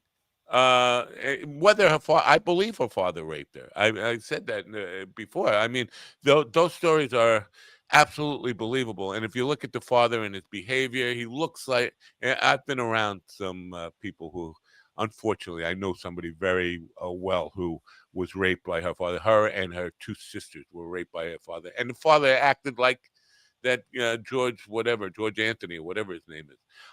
He seemed like the kind of guy, and that's a rough thing to say. He seemed like the kind of guy who could rape his daughters. I don't doubt that happened, but that doesn't, she lied about the nanny.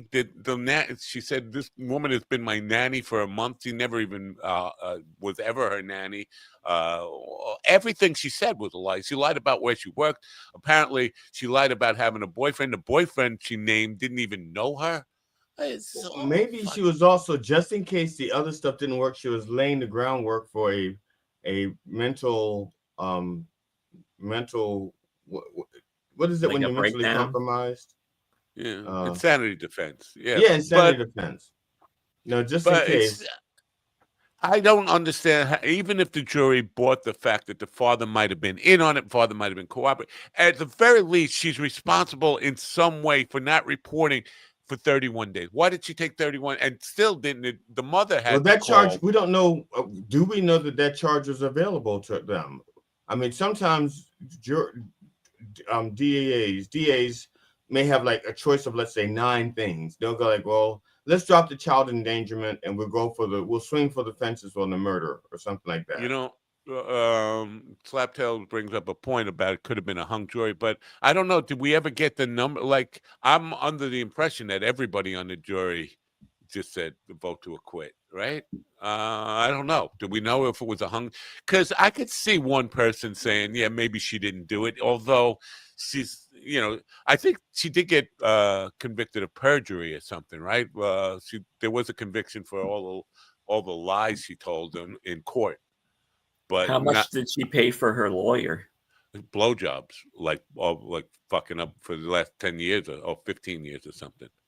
I don't know what she paid for him. That she ended up fucking. She was living with the lawyer. I don't know how long that lasted, but I know she was living with her lawyer, for a period after. Okay, it says here she was found not guilty of first-degree murder, aggravated manslaughter, or child abuse. Doesn't say anything about perjury. Yeah. But I'll just say, but you got that right. However, she was convicted on 4 counts of lying to law enforcement. And she said in the documentary, she said, "I am a compulsive liar." She said that, and Spidey is trying to just brush that off as that's a marketing technique. Like these places, Avon, we're number 2, but we try harder. Like, point out your negatives. I am a compulsive liar. Like, well, that doesn't necessarily say you're not. But if she's a compulsive liar and she admits to being a compulsive liar, would that be a true statement? And what would compel her? Maybe she's lying about being a compulsive liar. What would compel her to do that? What would compel her to tell the truth? If she's a compulsive liar. I don't know. I could picture me on that jury and saying, "Fuck no," maybe her father is involved. Let's try him too. But she's definitely guilty of something. And why? I mean, at the very least, she didn't report it for 31 days.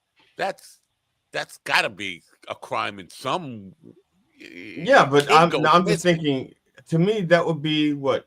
Child neglect, not child abuse, or same. I mean, but yeah. I don't know how I don't know how the laws are written there in Fantasyland.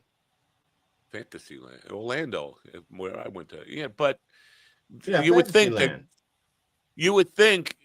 the prosecutors would say, you know what, maybe we didn't get her on the murder charge, but we could at least get her some jail time for not reporting it for. And did she do any jail time for the perjury stuff? Right? She got convicted of perjury. She got convicted of perjury. I didn't hit the read more button. Did she do any time? I'm going to do this. Did Casey? You guys talk amongst yourselves while I do this. Did you get a lot of?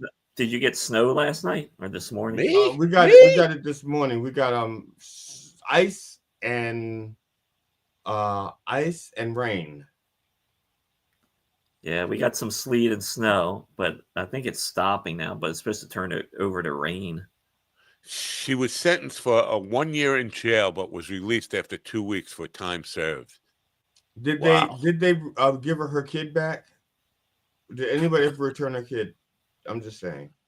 I think they did during the trial, right? They found where did they find her? Like in the woods? I forget now where it's been so long. But I remember they found the remains while she was on trial. I think. So I don't know. We're going to talk about Peterson and his wife. Well, see, that's the thing. I thought this documentary, or when I was watching Spidey do the thing, I'm thinking this is a relevant thing. Turns out it was 3.5 years ago that it was on Netflix. So that's how far up beyond. Because I was going to go look for it, and now it's not even on Netflix anymore. It's on Prime and other. It might even be on YouTube. But so this is my problem. It's before I don't find out things. I just found out Lincoln was shot. Did you know that Lincoln was shot? Which one? Ed Lincoln. Oh, okay. Because I was thinking about Richard Pryor's car, and I wasn't sure if that was a Lincoln or a Cadillac. Yeah. Heavy Cab 42. Everything I say is a lie equal to paradox. It absolutely does. I never thought about that. I didn't even think about that as I heard her saying I'm a compulsive liar. That's an interesting thing. It feels like the documentary absolutely wanted to paint the father as the perp of the murder. Now, what would be the motive of the father to kill? Like, I know, even if you assume that the father's a pedo and like to rape his prepubescent daughter, he wasn't. Okay, what if it wasn't? Okay. I'm gonna play devil's You're playing the devil? I'm gonna play devil's rim shot or whatever. No, devil. You're playing the devil. Okay. The father didn't kill the kid on purpose. He was just merely trying to have. He was just having rough sex with her, and she suffered shaken baby syndrome. Wow, that's rough to hear. Yeah, well, that's why it's called rough sex. If it wasn't rough to hear, it wouldn't be called rough sex. I get it, but then why not report your kid? I mean, 31 days. She was out partying. You saw the videos. Because she sent the kid over there, knowing what her father was like, knowing that her father was like that, but she needed a babysitter so she could go to the bar and give hand jobs and stuff for money. So she sends the kid over to her father. You're confusing her with Lauren Boebert. Well, like I said, I'm just playing devil's recipient. So I'm just playing the devil's cum dumpster. So so she's out in the bar. She's out in the bar dancing. And she sent the kid over to her father to babysit, even though she knows her father's a pedo. And the father is having rough sex with the kid. The kid dies of shaken baby syndrome. And so she feels so guilty that she doesn't say, she's like, I don't know what to say because I sent her over there. They're going to blame me. No, but because she was talking about the abuse from her father, and she's saying she couldn't even go to her mother because her mother would get angry and blame her and be mad at her that her father was fucking her. But the mother is the one who called 911 and reported the thing, the crime or the baby missing after 31 days, not her. Right. Which none of that adds up if logically. Oh, it makes perfect sense. Yeah, if she didn't tell her, if she was ashamed to tell her mother about her own rape, she'd be ashamed to tell everybody that she sent her kid over for her father to rape her. Of course, I'm just playing the devil's ballet.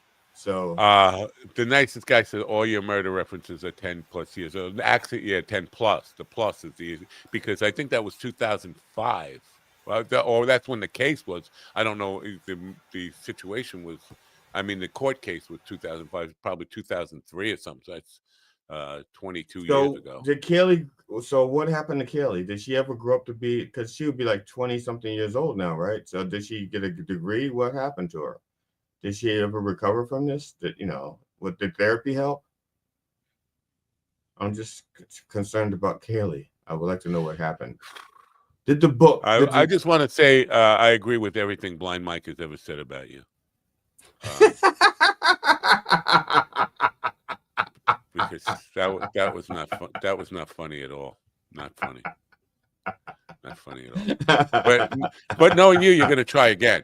You're going to try that same line 3 minutes from now and say. I usually wait 4 minutes. I have a 5-minute rule.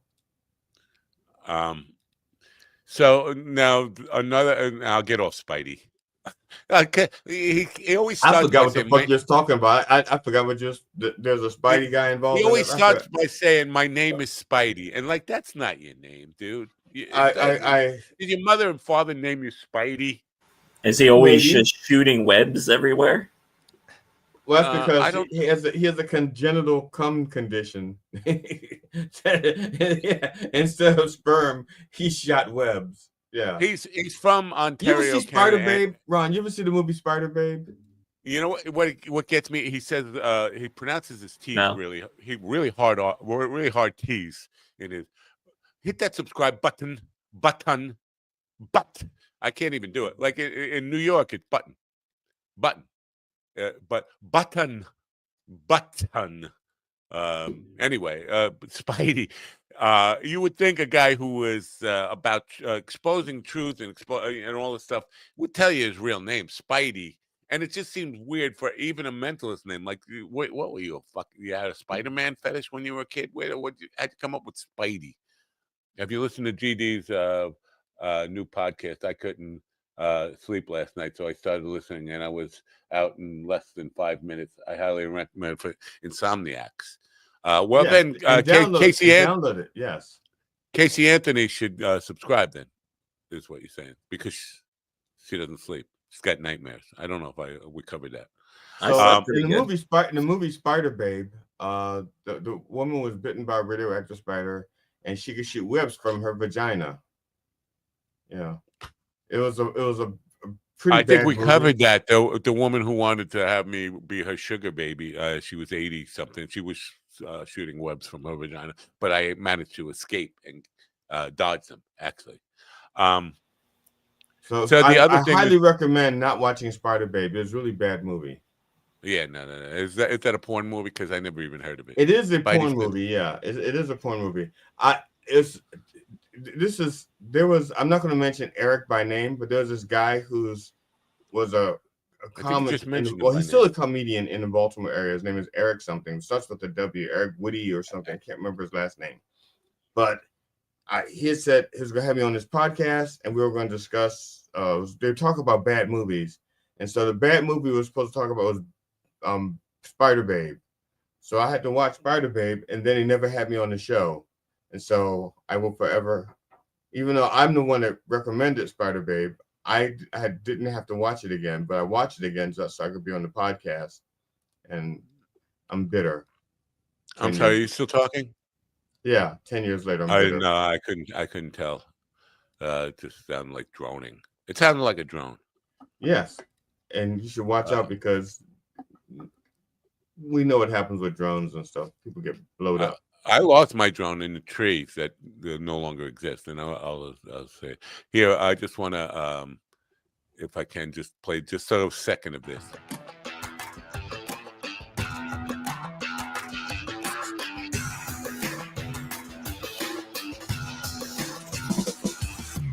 What's going on, everyone? Welcome to Behavioral Arts. My name is Spidey, and I use my degree in sociology and psychology. Your name is not Spidey. See, that's the guy. Could his last name be Spidey? Like my name is Spidey, and I use my degree in psychology and sociology, and my skills as a award-winning mentalist and interrogation expert to teach people how to. Now, in that video you just saw, there's a lot that's going on there that he's analyzing Harris's response, but he's got 3 different lip readers analyzing Barack Obama and Trump. Like, who said let's sit them together? I mean, somebody who had an interest in getting ratings or something, or YouTube traffic. It was a very simple choice. They said, first of all, what would piss Trump off more than anything else? Sitting next to the black guy that he emulates, who he admires the most, who gets under his skin the most, and also who could. Barack Obama famously had bad sinuses, so he couldn't smell Trump like the other people could. So I didn't know he famously has bad sinuses. This is the first I'm hearing. Yeah. This is like the first I'm hearing that Ron's mother had his father killed. Ketchup, makeup, and farts is what Trump has been described as smelling like. Wow. But so after that conversation, though, Trump tweeted out that we might actually like each other. Like, I don't know about that. I don't think. No, he says that. Yeah, no. He might have been being polite, but they had 3 different lip readers analyzing their conversation, and none of them were even close to the same. And that puts these are people who their entire life, their entire professional life, is based on lip reading. And okay, all 3 of them. Put that clip back up. Put that clip back up. I'm going to read their lips also. I don't know if I can't bring that over to bed. Because I'm going to read their lips. Because I'm pretty good at it also. You think? Oh yeah. Well, first of all, I got to add. I got to skip through here. Okay. And all right. If it's that much work, Yeah, it's always that much work. Actually, you don't have to. You don't even have to put up there because I remember. I have total recall.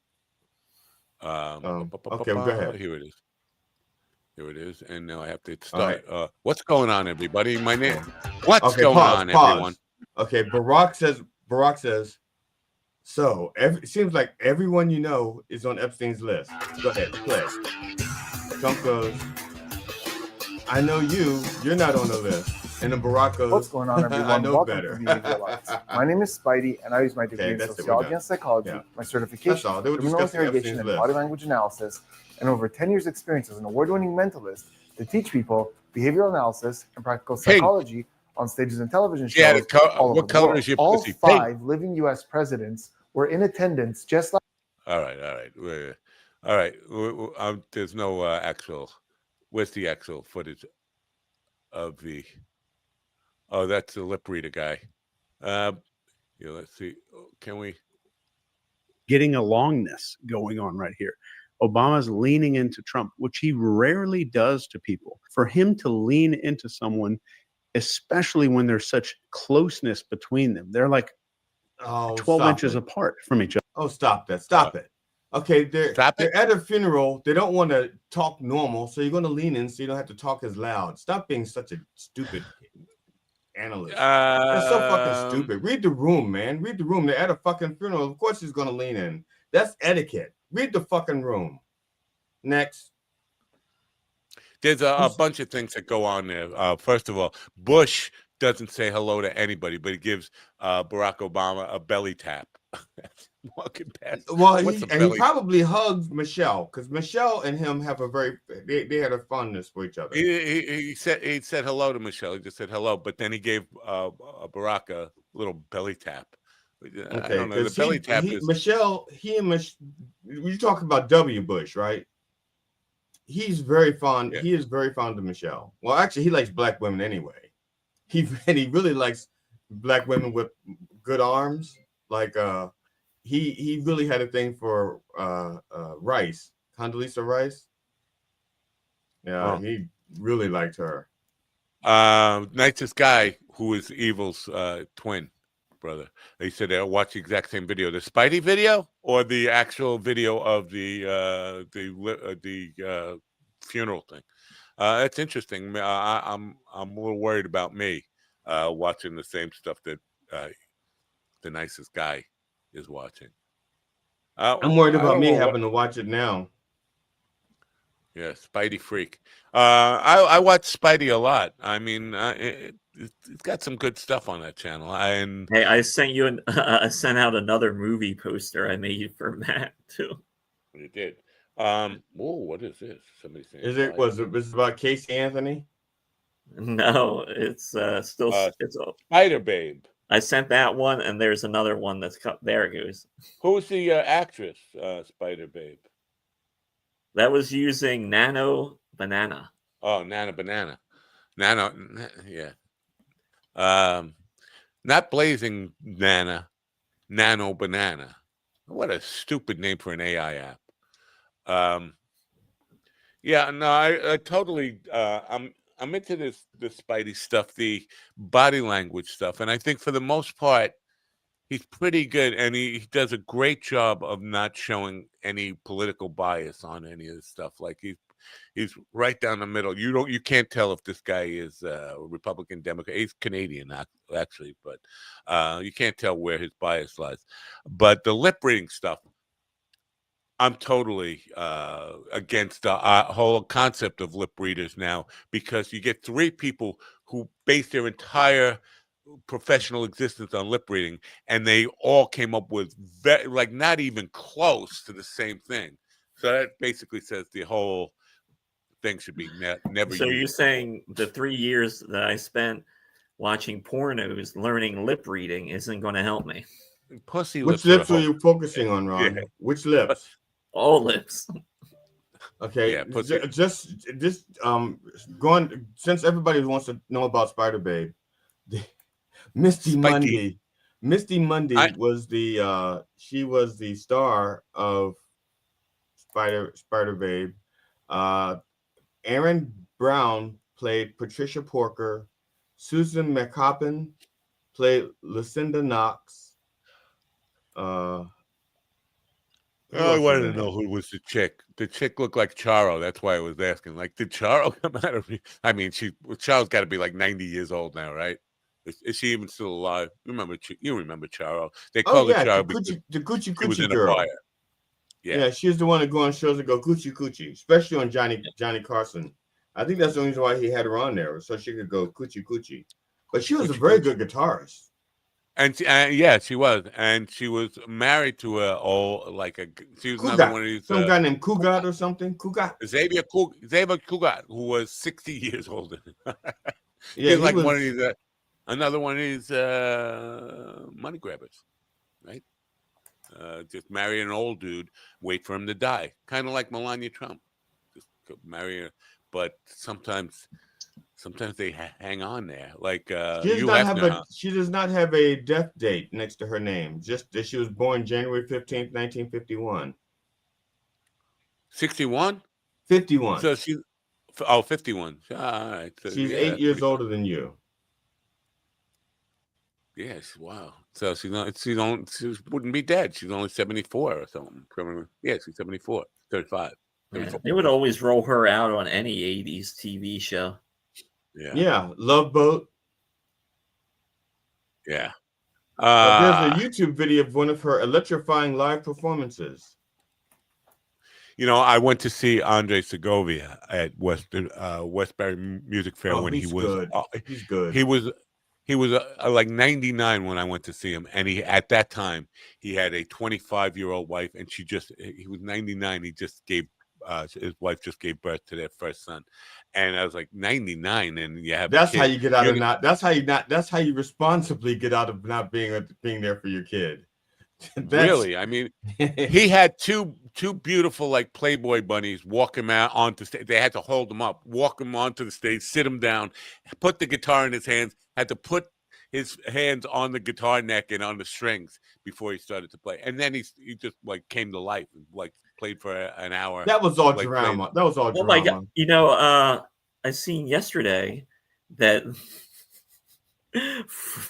Frankie Valli and the Four Seasons are coming to the Hershey Theater next year. You say Hershey, like as in Hershey Theater, in the back of a hearse, like it's a. Hershey. It might as well be. Like I can't believe they're still rolling him out. Not even lip sync anymore. Just it's pathetic. That's elder abuse. They should be fucking. They should definitely be arrested for that. That's not like. With a lot of these bands, they carry on with the name of the band, even though the original members are not there anymore. This is the Frankie Valli and the Four Seasons. Frankie's watching from his fucking hospice. That's what, come on. Cut the guy some slack. It's pudding time. What is Steven saying? Steven sent me a message. It says, "What the fuck, guys? You're getting the band back together and no one sent me a code. What the fuck?" Well, Steven, it was funny. The other day, he popped in as the music was playing at the end of the show. He popped in, I'm here. Yeah, I'm chuckling at him. From Mikado, 1885, he's got him on the list. And none of them will be missed. None of them will be missed. I don't know the Mikado. Well, Jesus, they have a different culture down there. 1885. I'm struggling with 1985. 1885. Jesus. Well, we still, Steven, he's not part of the team. I thought he got traded to the, where did he get traded to? Cleveland. Didn't he get traded to Cleveland? I'm going to play a video. How about that? I'm going to play a paint video. It's only 2 minutes and 45 seconds. Here you go. 2 minutes and 45 seconds? 2 minutes and 40. You can comment. You can talk about it. I was going to talk about it. It's fake wood. You like the fake wood? Oh, that's what my wife calls my. That's my wife's pet name for my penis. Thinking about the past. Can I get the audio? I can't. Solving all the mysteries. The truth revealed at last. I'm planning for tomorrow, but it's not what it seems. I beg, steal, and borrow. This is like a scene from the Roadrunner. The Roadrunner paints the door while looking for the spaces in between. Coyote breaks through the door, but the Roadrunner can open it and go through. I wake up with a vision, a picture in my head. I'm looking for original ideas. You didn't give me a good one. You gave me a bad one. I gave you a great idea. Ones I made instead. She offered me redemption. I bought it sight unseen. Oh, look at that, a window. Isn't that Filled nice? with good intention. Isn't that nice? My hope was evergreen. Still looking for the spaces. This is what I mean about not taking enough time to do painting right. You know, I'm trying to rush through this thing in a night to get it done, even in an hour and a half. This should be like a monkey. You see that? You never said Ron took this opportunity to just run. I have not watched this shit. I'm not gonna make you watch this shit. Right enough to talk about painting, you're gonna make you watch this shit. So is this from like some memory from your childhood? At some point there's like a Big Mac or a Whopper get thrown into the window. No. I pause to make I'm just struggling to come up with something that every one of these fucking artists who do this stuff online, they're all doing like landscapes or seascapes over and over. Like, oh yeah, trees and bushes and happy streams and mountains. I think you should do your rendition of the Whopper hitting the window. I think that's what you should do. Whopper. Call it Whopper window. Window Whopper. Window Whopper. Window Whopper. Paint a car. Looking for the spaces in between. Yeah, great idea. Window Whoppers. Kids will love it. Good for the kids.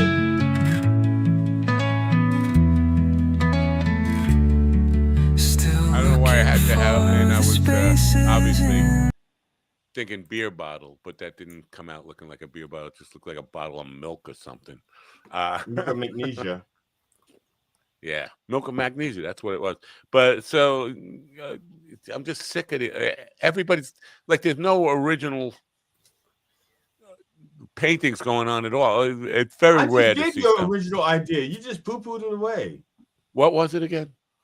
I told you, you paint the front of a car, you throw whoppers at the windshield, and you call it window whoppers. It's a perfect idea. You know, everyone will love it, especially Burger King. Burger King would be like. Speaking of paintings, what I told you to send me your address to send to because to ship it to you. You never sent me an address. What am I supposed to do? Ship it into the void? Just send this to Michigan. By the way.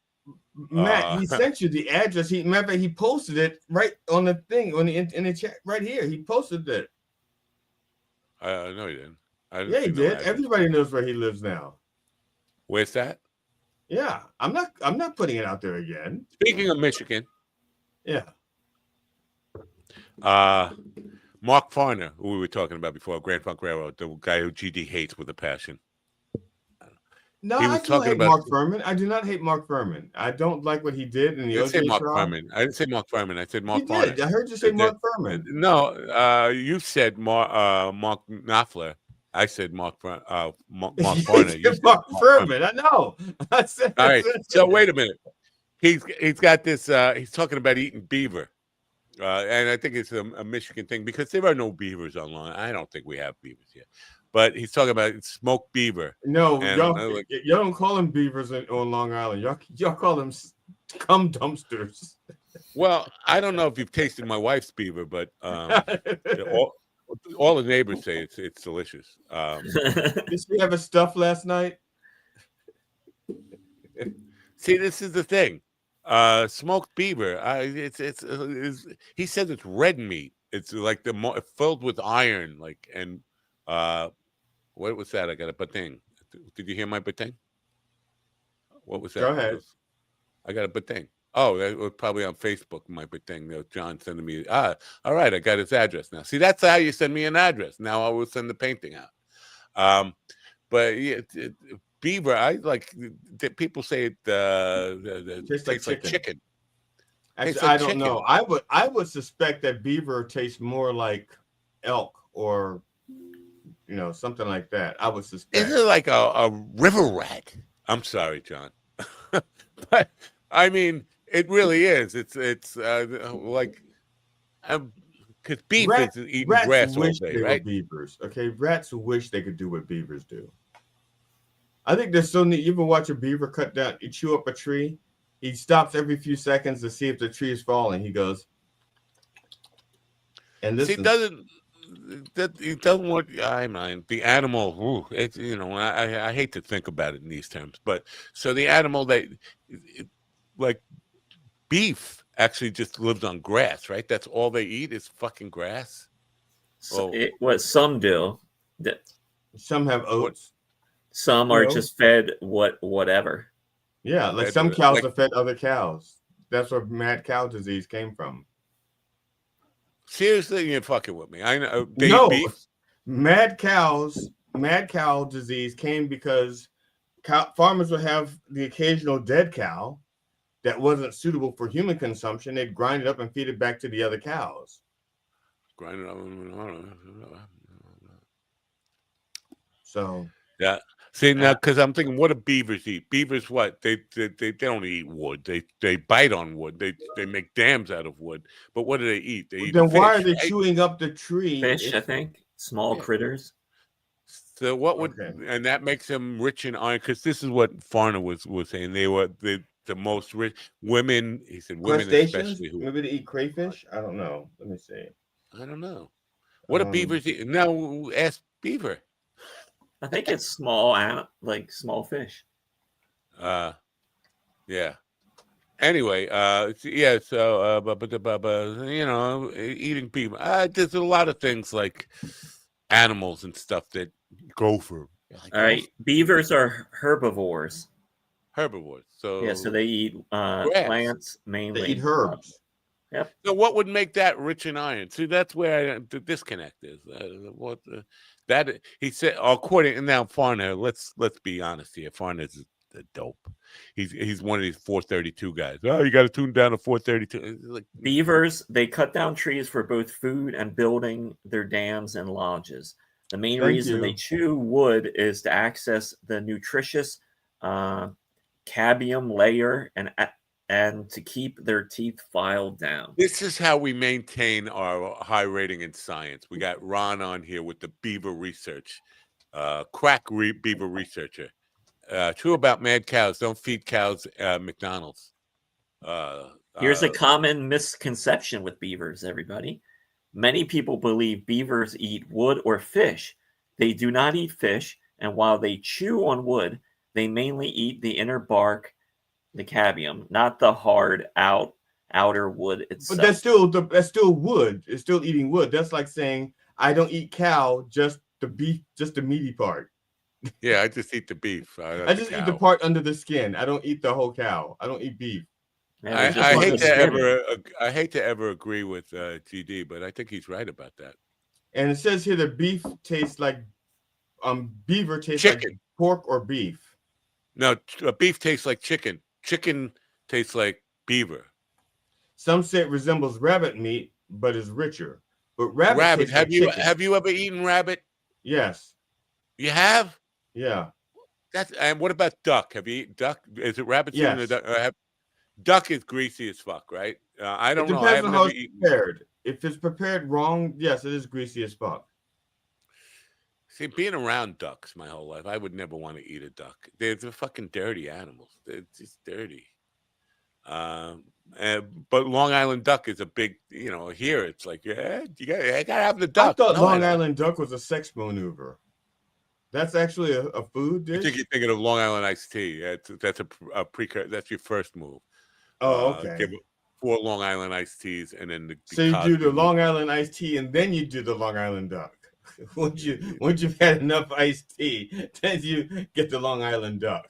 The duck. People order the duck. I was like, "Fuck the duck. Who wants to eat duck?"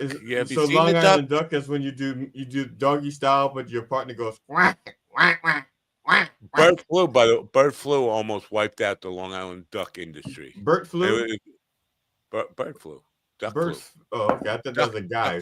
Bird flu. Bird flu. Yeah.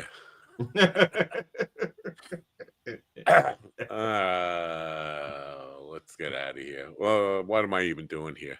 Because we're waiting for Steven so that we can waiting for Steven to show up so that we can ignore him and end the show. As soon as he pops in, you play. Thank you. Don't forget to turn on your radio as soon as he pops in. Yeah, I know. We should do that, like running gag. Come on in, Steve. Here's your like, fuck you. We're done. Yeah, that's fun. Let's fucking pick on the guy in the wheelchair. This is big fun. I think that's called Cripple Side. Is that Cripple Side? I don't know. Cryptid. He's a cryptid. Crocodile and kangaroo both taste like chicken. Now I find that hard to believe. Kangaroo's an interesting animal. It's like part rabbit, part deer, right? It's a cross between rabbit and deer.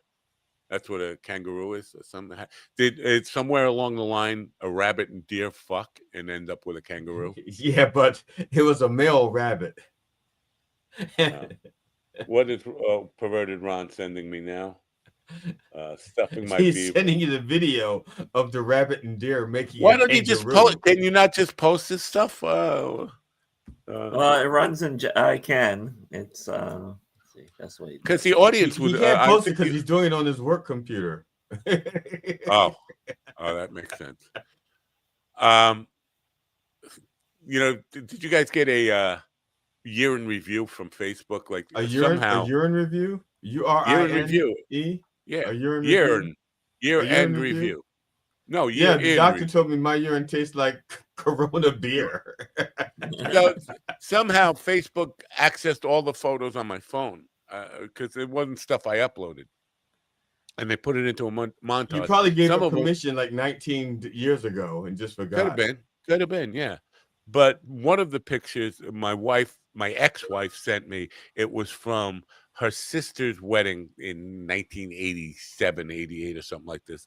And I'm almost bald. I'm not quite bald yet. I still have hair, but none of it up here. It's just like the most ridiculous. And I'm like, what?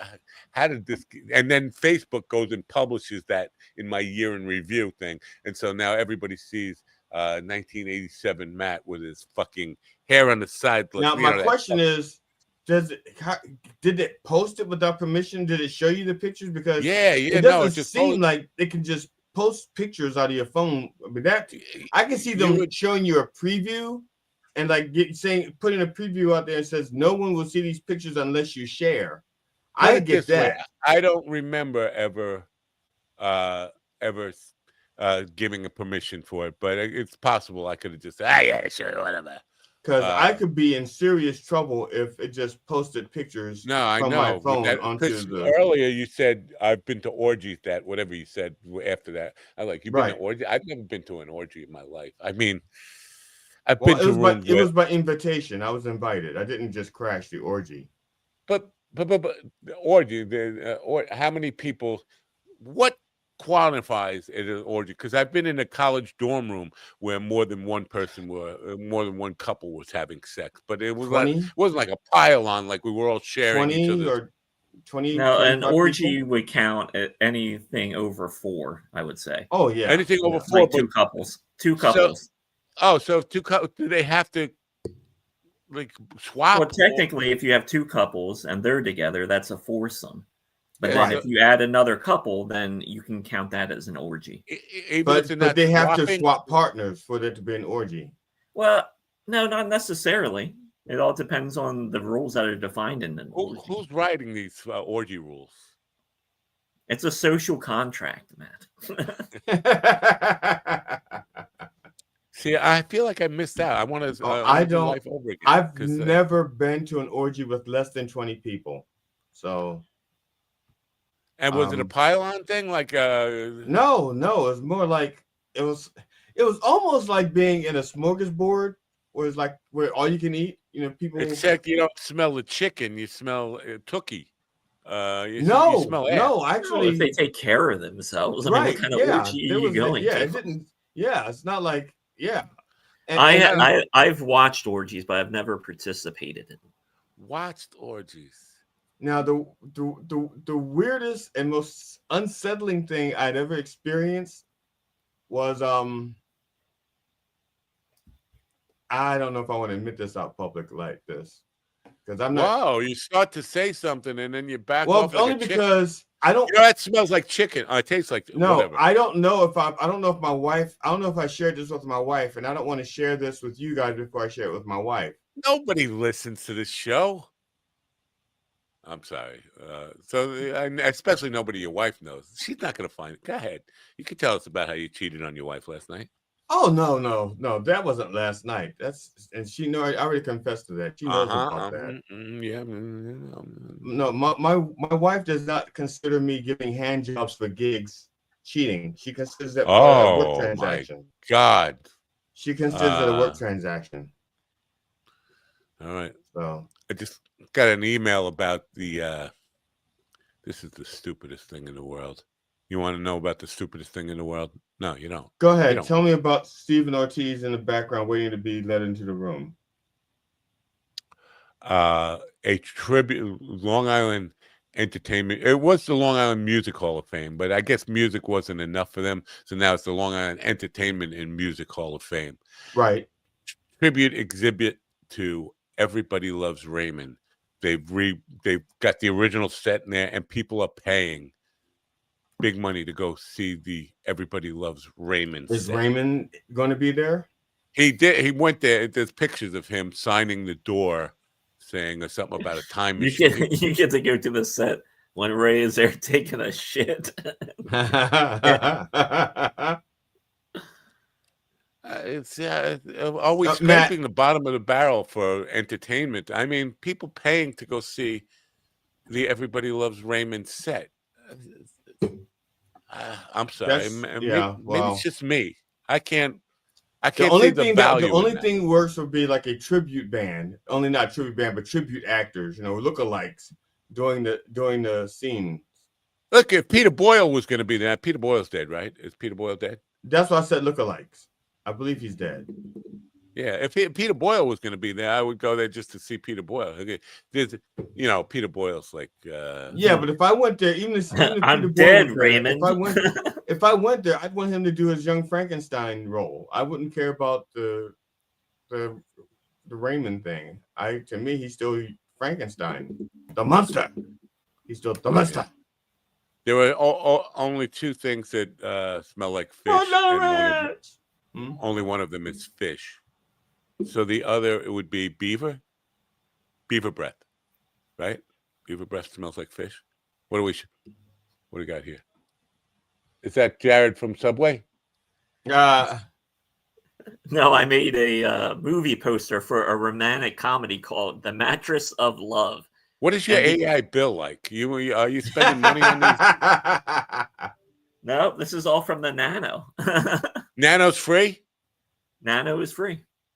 Why would they do that? What did they get out of it? Like, do they have like a little art? Do they have like a little art thing in there? A watermark so that when you do it, people know that it's that. There's the beavers. Okay, so is that because in the lower right hand corner I see like a little star so far?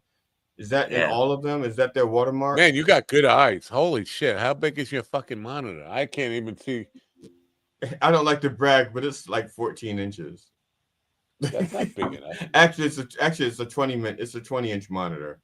See, I'm looking at a 56-inch monitor, and I can't even fucking make out what that is. Oh, then there's that. What was that one? What was the other one? That looked like not that one. There was another. Oh yeah, that one. Now that one, did you crop that one? That one seems to be a slightly different dimensions. Did you crop it? Yeah, that one's different. I didn't make that with AI. That's. Oh, okay. Because I didn't see the watermark. I didn't see the same mark that I saw in the other ones. Are you doing a Christmas show? Because that would look like Santa Claus doing comedy, right? Yeah, I have Santa Claus on that poster. Do people go out for comedy in December? I don't know. It's just a weird time of year, I guess. It's going to be my show's on the 13th, which is kind of like right at that line, because after you get to a certain point in December, you're right. People they completely forget and they got other shit going on. Yeah. I know people who have Christmas trees up already. On Thanksgiving Day, they had Christmas trees up. And I'm like, come on, man. It's supposed to go up like December 20th or something. When you put the tree up and you bring it down December 25th, 26th, 25th at night or 26th morning. Get that tree the fuck out of the house. Get that. Whose idea? That's paganism right there. That bringing a tree in the house. I'm sorry. Am I ruining? Am I being a humbug? Being a humbug. It may be paganism if you build a tree in a house, but if you take the wood branches off and stuff them in your ass, it's paganism. Paganism. Yeah. That's my yawn. All right. I think we should end this here because I got nothing. And I'll have nothing tomorrow. All these guests who was gonna be guests. You know what? This week's no good. This week's no good. And I'm kind of lazy to kind of really pursue it hard. Go at it hard. You know what I'm saying? Go on. But if you just before you hit the button, whenever you're gonna hit the button, I was gonna let people know that new episodes of What Makes Us Laugh went out this morning around midnight, and I think I don't want to say which episode this is. I know it's episode 5. I don't remember who's in it. I think this is the one with Kylie Weathers. I haven't listened to it yet. told us it's good sleeping music, right? Yeah, it is. You Twitter should be asleep by the propaganda megaphone. Twitter is if you binge watch, if you binge listen to it, you should be asleep by the 3rd or 4th episode. Yeah. Well, I don't know. Slaptail said he was out in 5 minutes, not 5 episodes. He was already drunk. He sleeps much better. He was also masturbating at the time, so by the time he orgasmed, he was ready to fall asleep. So, wait, what? He was masturbating while he listened. And you can't fall asleep. Wait, after he orgasmed, he fell asleep. Yes. Yeah, that's not how it works. And the drunk part, it does. It works out pretty good. You get that poison out of you. You wait 5 to 10 minutes. It's a nice sleep. Yeah. Maybe I'm. Which is why you don't masturbate while you're driving, because you have your orgasm and then you fall asleep. I do too. So many accidents happen all the time. That's what I do. Most people fall asleep behind the wheel because they just finished masturbating. I'm like, I got to rub one out. Let's go for a ride, and then I'm on the expressway. Yeah. And then you get it on your windshield and you try to get it off like this. Actually, I'm kidding. I throw whoppers at the windshield whoppers. Yeah, windshield whoppers. I got an idea. This is an original idea I just had about windshield whoppers. Wow. Yeah. So, do we have a guest tomorrow? I don't know. I think we do have a guest tomorrow. I didn't check. I think we do. It looks like Slaptail is asleep again. He just finished masturbating again. Looks like he's asleep again. But you don't get drunk and fall asleep. They say that alcohol will inhibit your sleep. That's what they say. Do they lie? I don't know many drunk. You won't sleep well. Yeah, you can sleep, but you just won't sleep well. Yeah. I have an evening show tomorrow, and I didn't even create a bucket for it. I wonder if she's going to show up. I got to create a bucket for it today. So there's that. So no, it was about. We have no guests tomorrow night is trivia night. Yeah, it always is. It's a trivial night. Wednesday, it's a trivial night. So I don't know. I got to get a guest for tomorrow. I'll get somebody. Who should I? Somebody said I should. Was it the nicest guy who said I should get Henry Phillips? Henry Phillips. It would be 6 o'clock in the morning for him. He's an LA guy. He's born and bred in New Jersey, but now lives on the West Coast. I can't. Well, he could wait till 10 and it'd be 7 o'clock. Yeah. Thanks, guys. Enjoyed the band. You could wait till 11 and it'd be 8 o'clock. Give them links to your channels. Go ahead. Give we don't. This is the channel. This is the channel. I don't know, Matt. Did you put sogdfunny.com in the descriptions? Did you ever add that? I believe so. I believe so. I don't know what's in the description. I just cut and paste what was in there. I did put SoGD Funny in last week. I don't know if it's still in the. Yeah, who knows? I'm terrible at this stuff.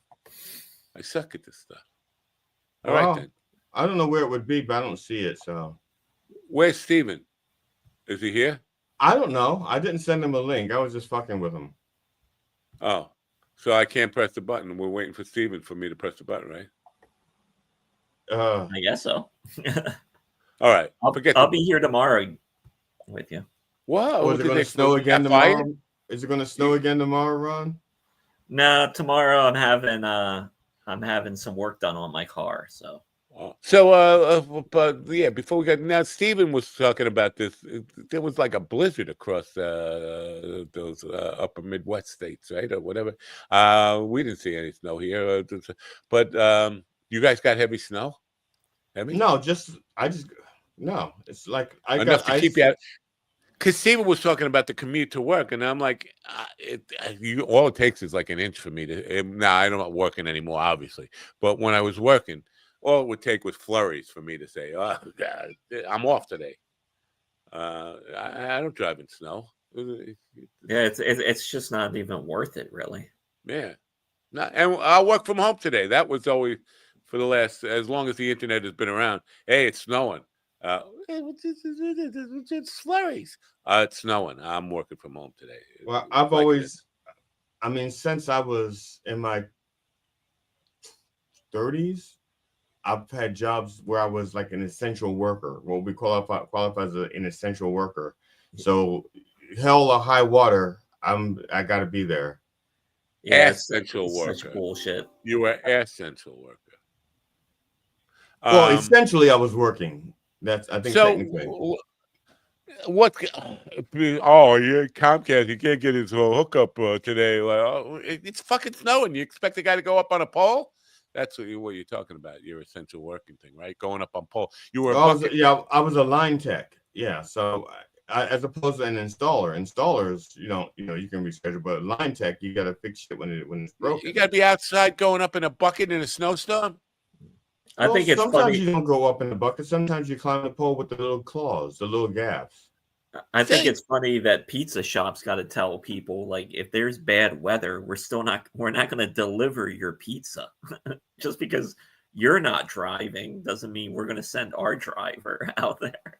Yeah, well, this is the time of year you want to go to the pizza place. You want to go in there and say, keep the oven door open. It's like summer in here. I love the smell. A good pizza place, the smell is really fantastic. Yeah, actually, I love the smell of fresh baked bread. Anyway, I mean, when bread is fresh out of the oven, there's very few things that smell like fish like that. The garlic, it's the garlic. I'm sorry. And apple pies, I love the smell of apple pies. Garlic and apple pie. So Ron, you just walk in the house. What food smell would you love to? When you open the door, what food smell would you love to hit your face? Stuffed beaver. Yeah, I mean, pussy's got a good smell to it, but I said food, but okay. I don't know about the caloric thing. Well, I mean, me and my wife have that argument all the time when I'm like, I'm hungry. She'll go, for food or good for you, Am I dressing for dinner or undressing for dinner?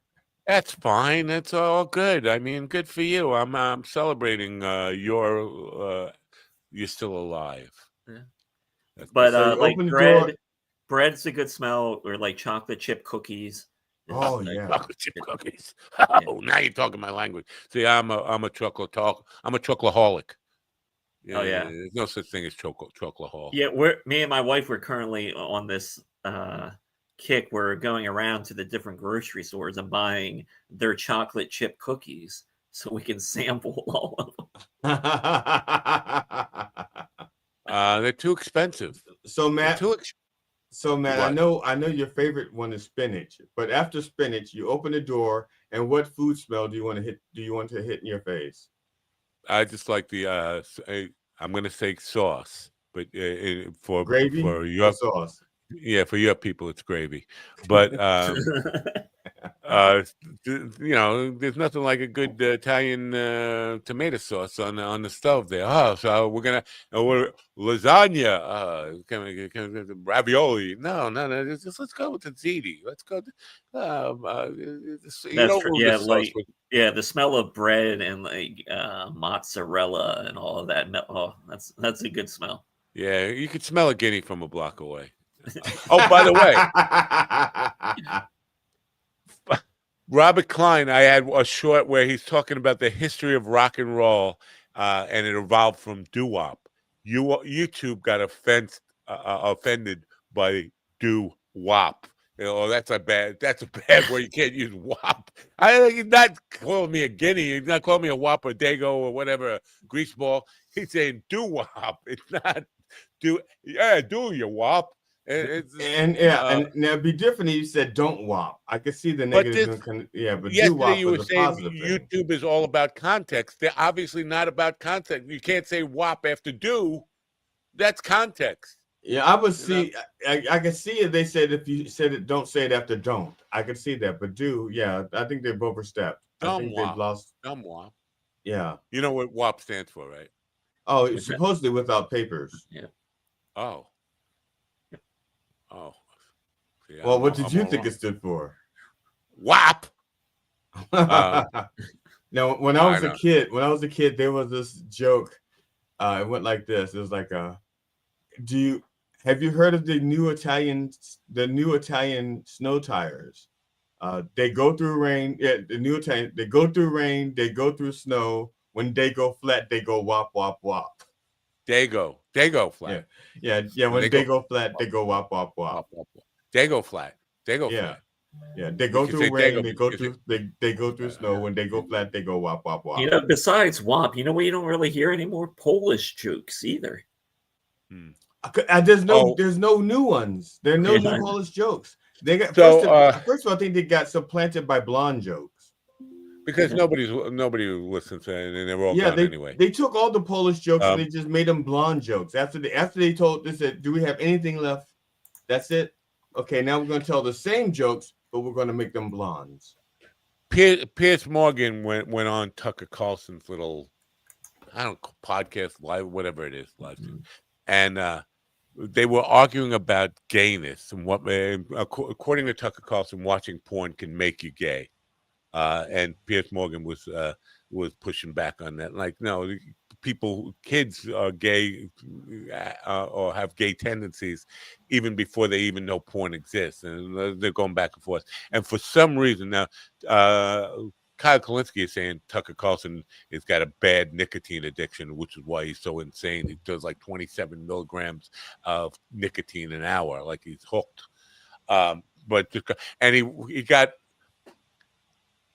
He got like all worked up about saying faggot.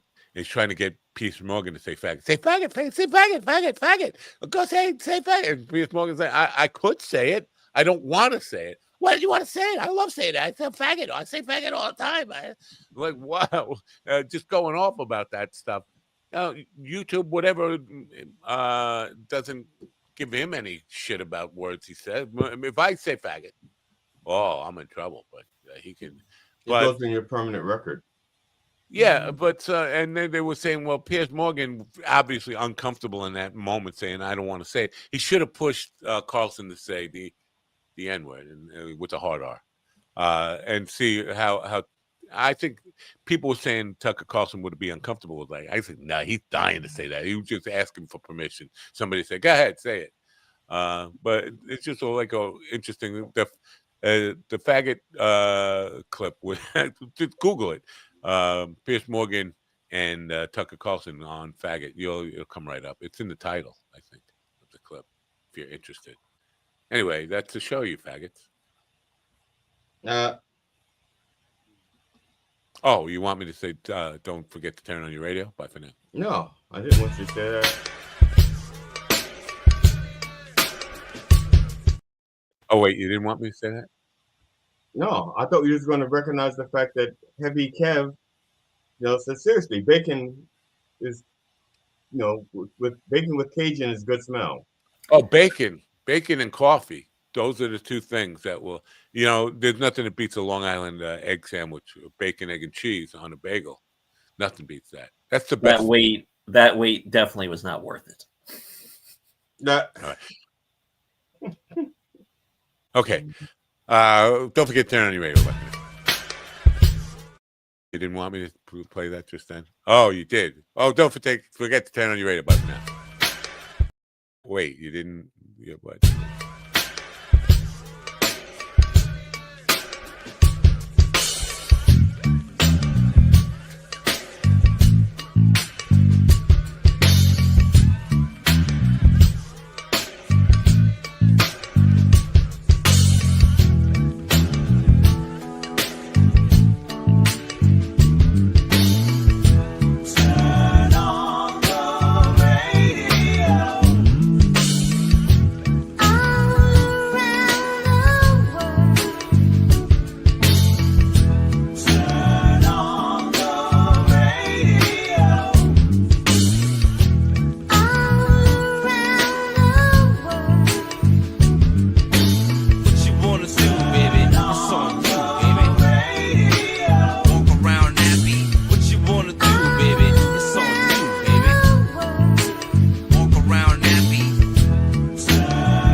to me, listen to me, listen to me now.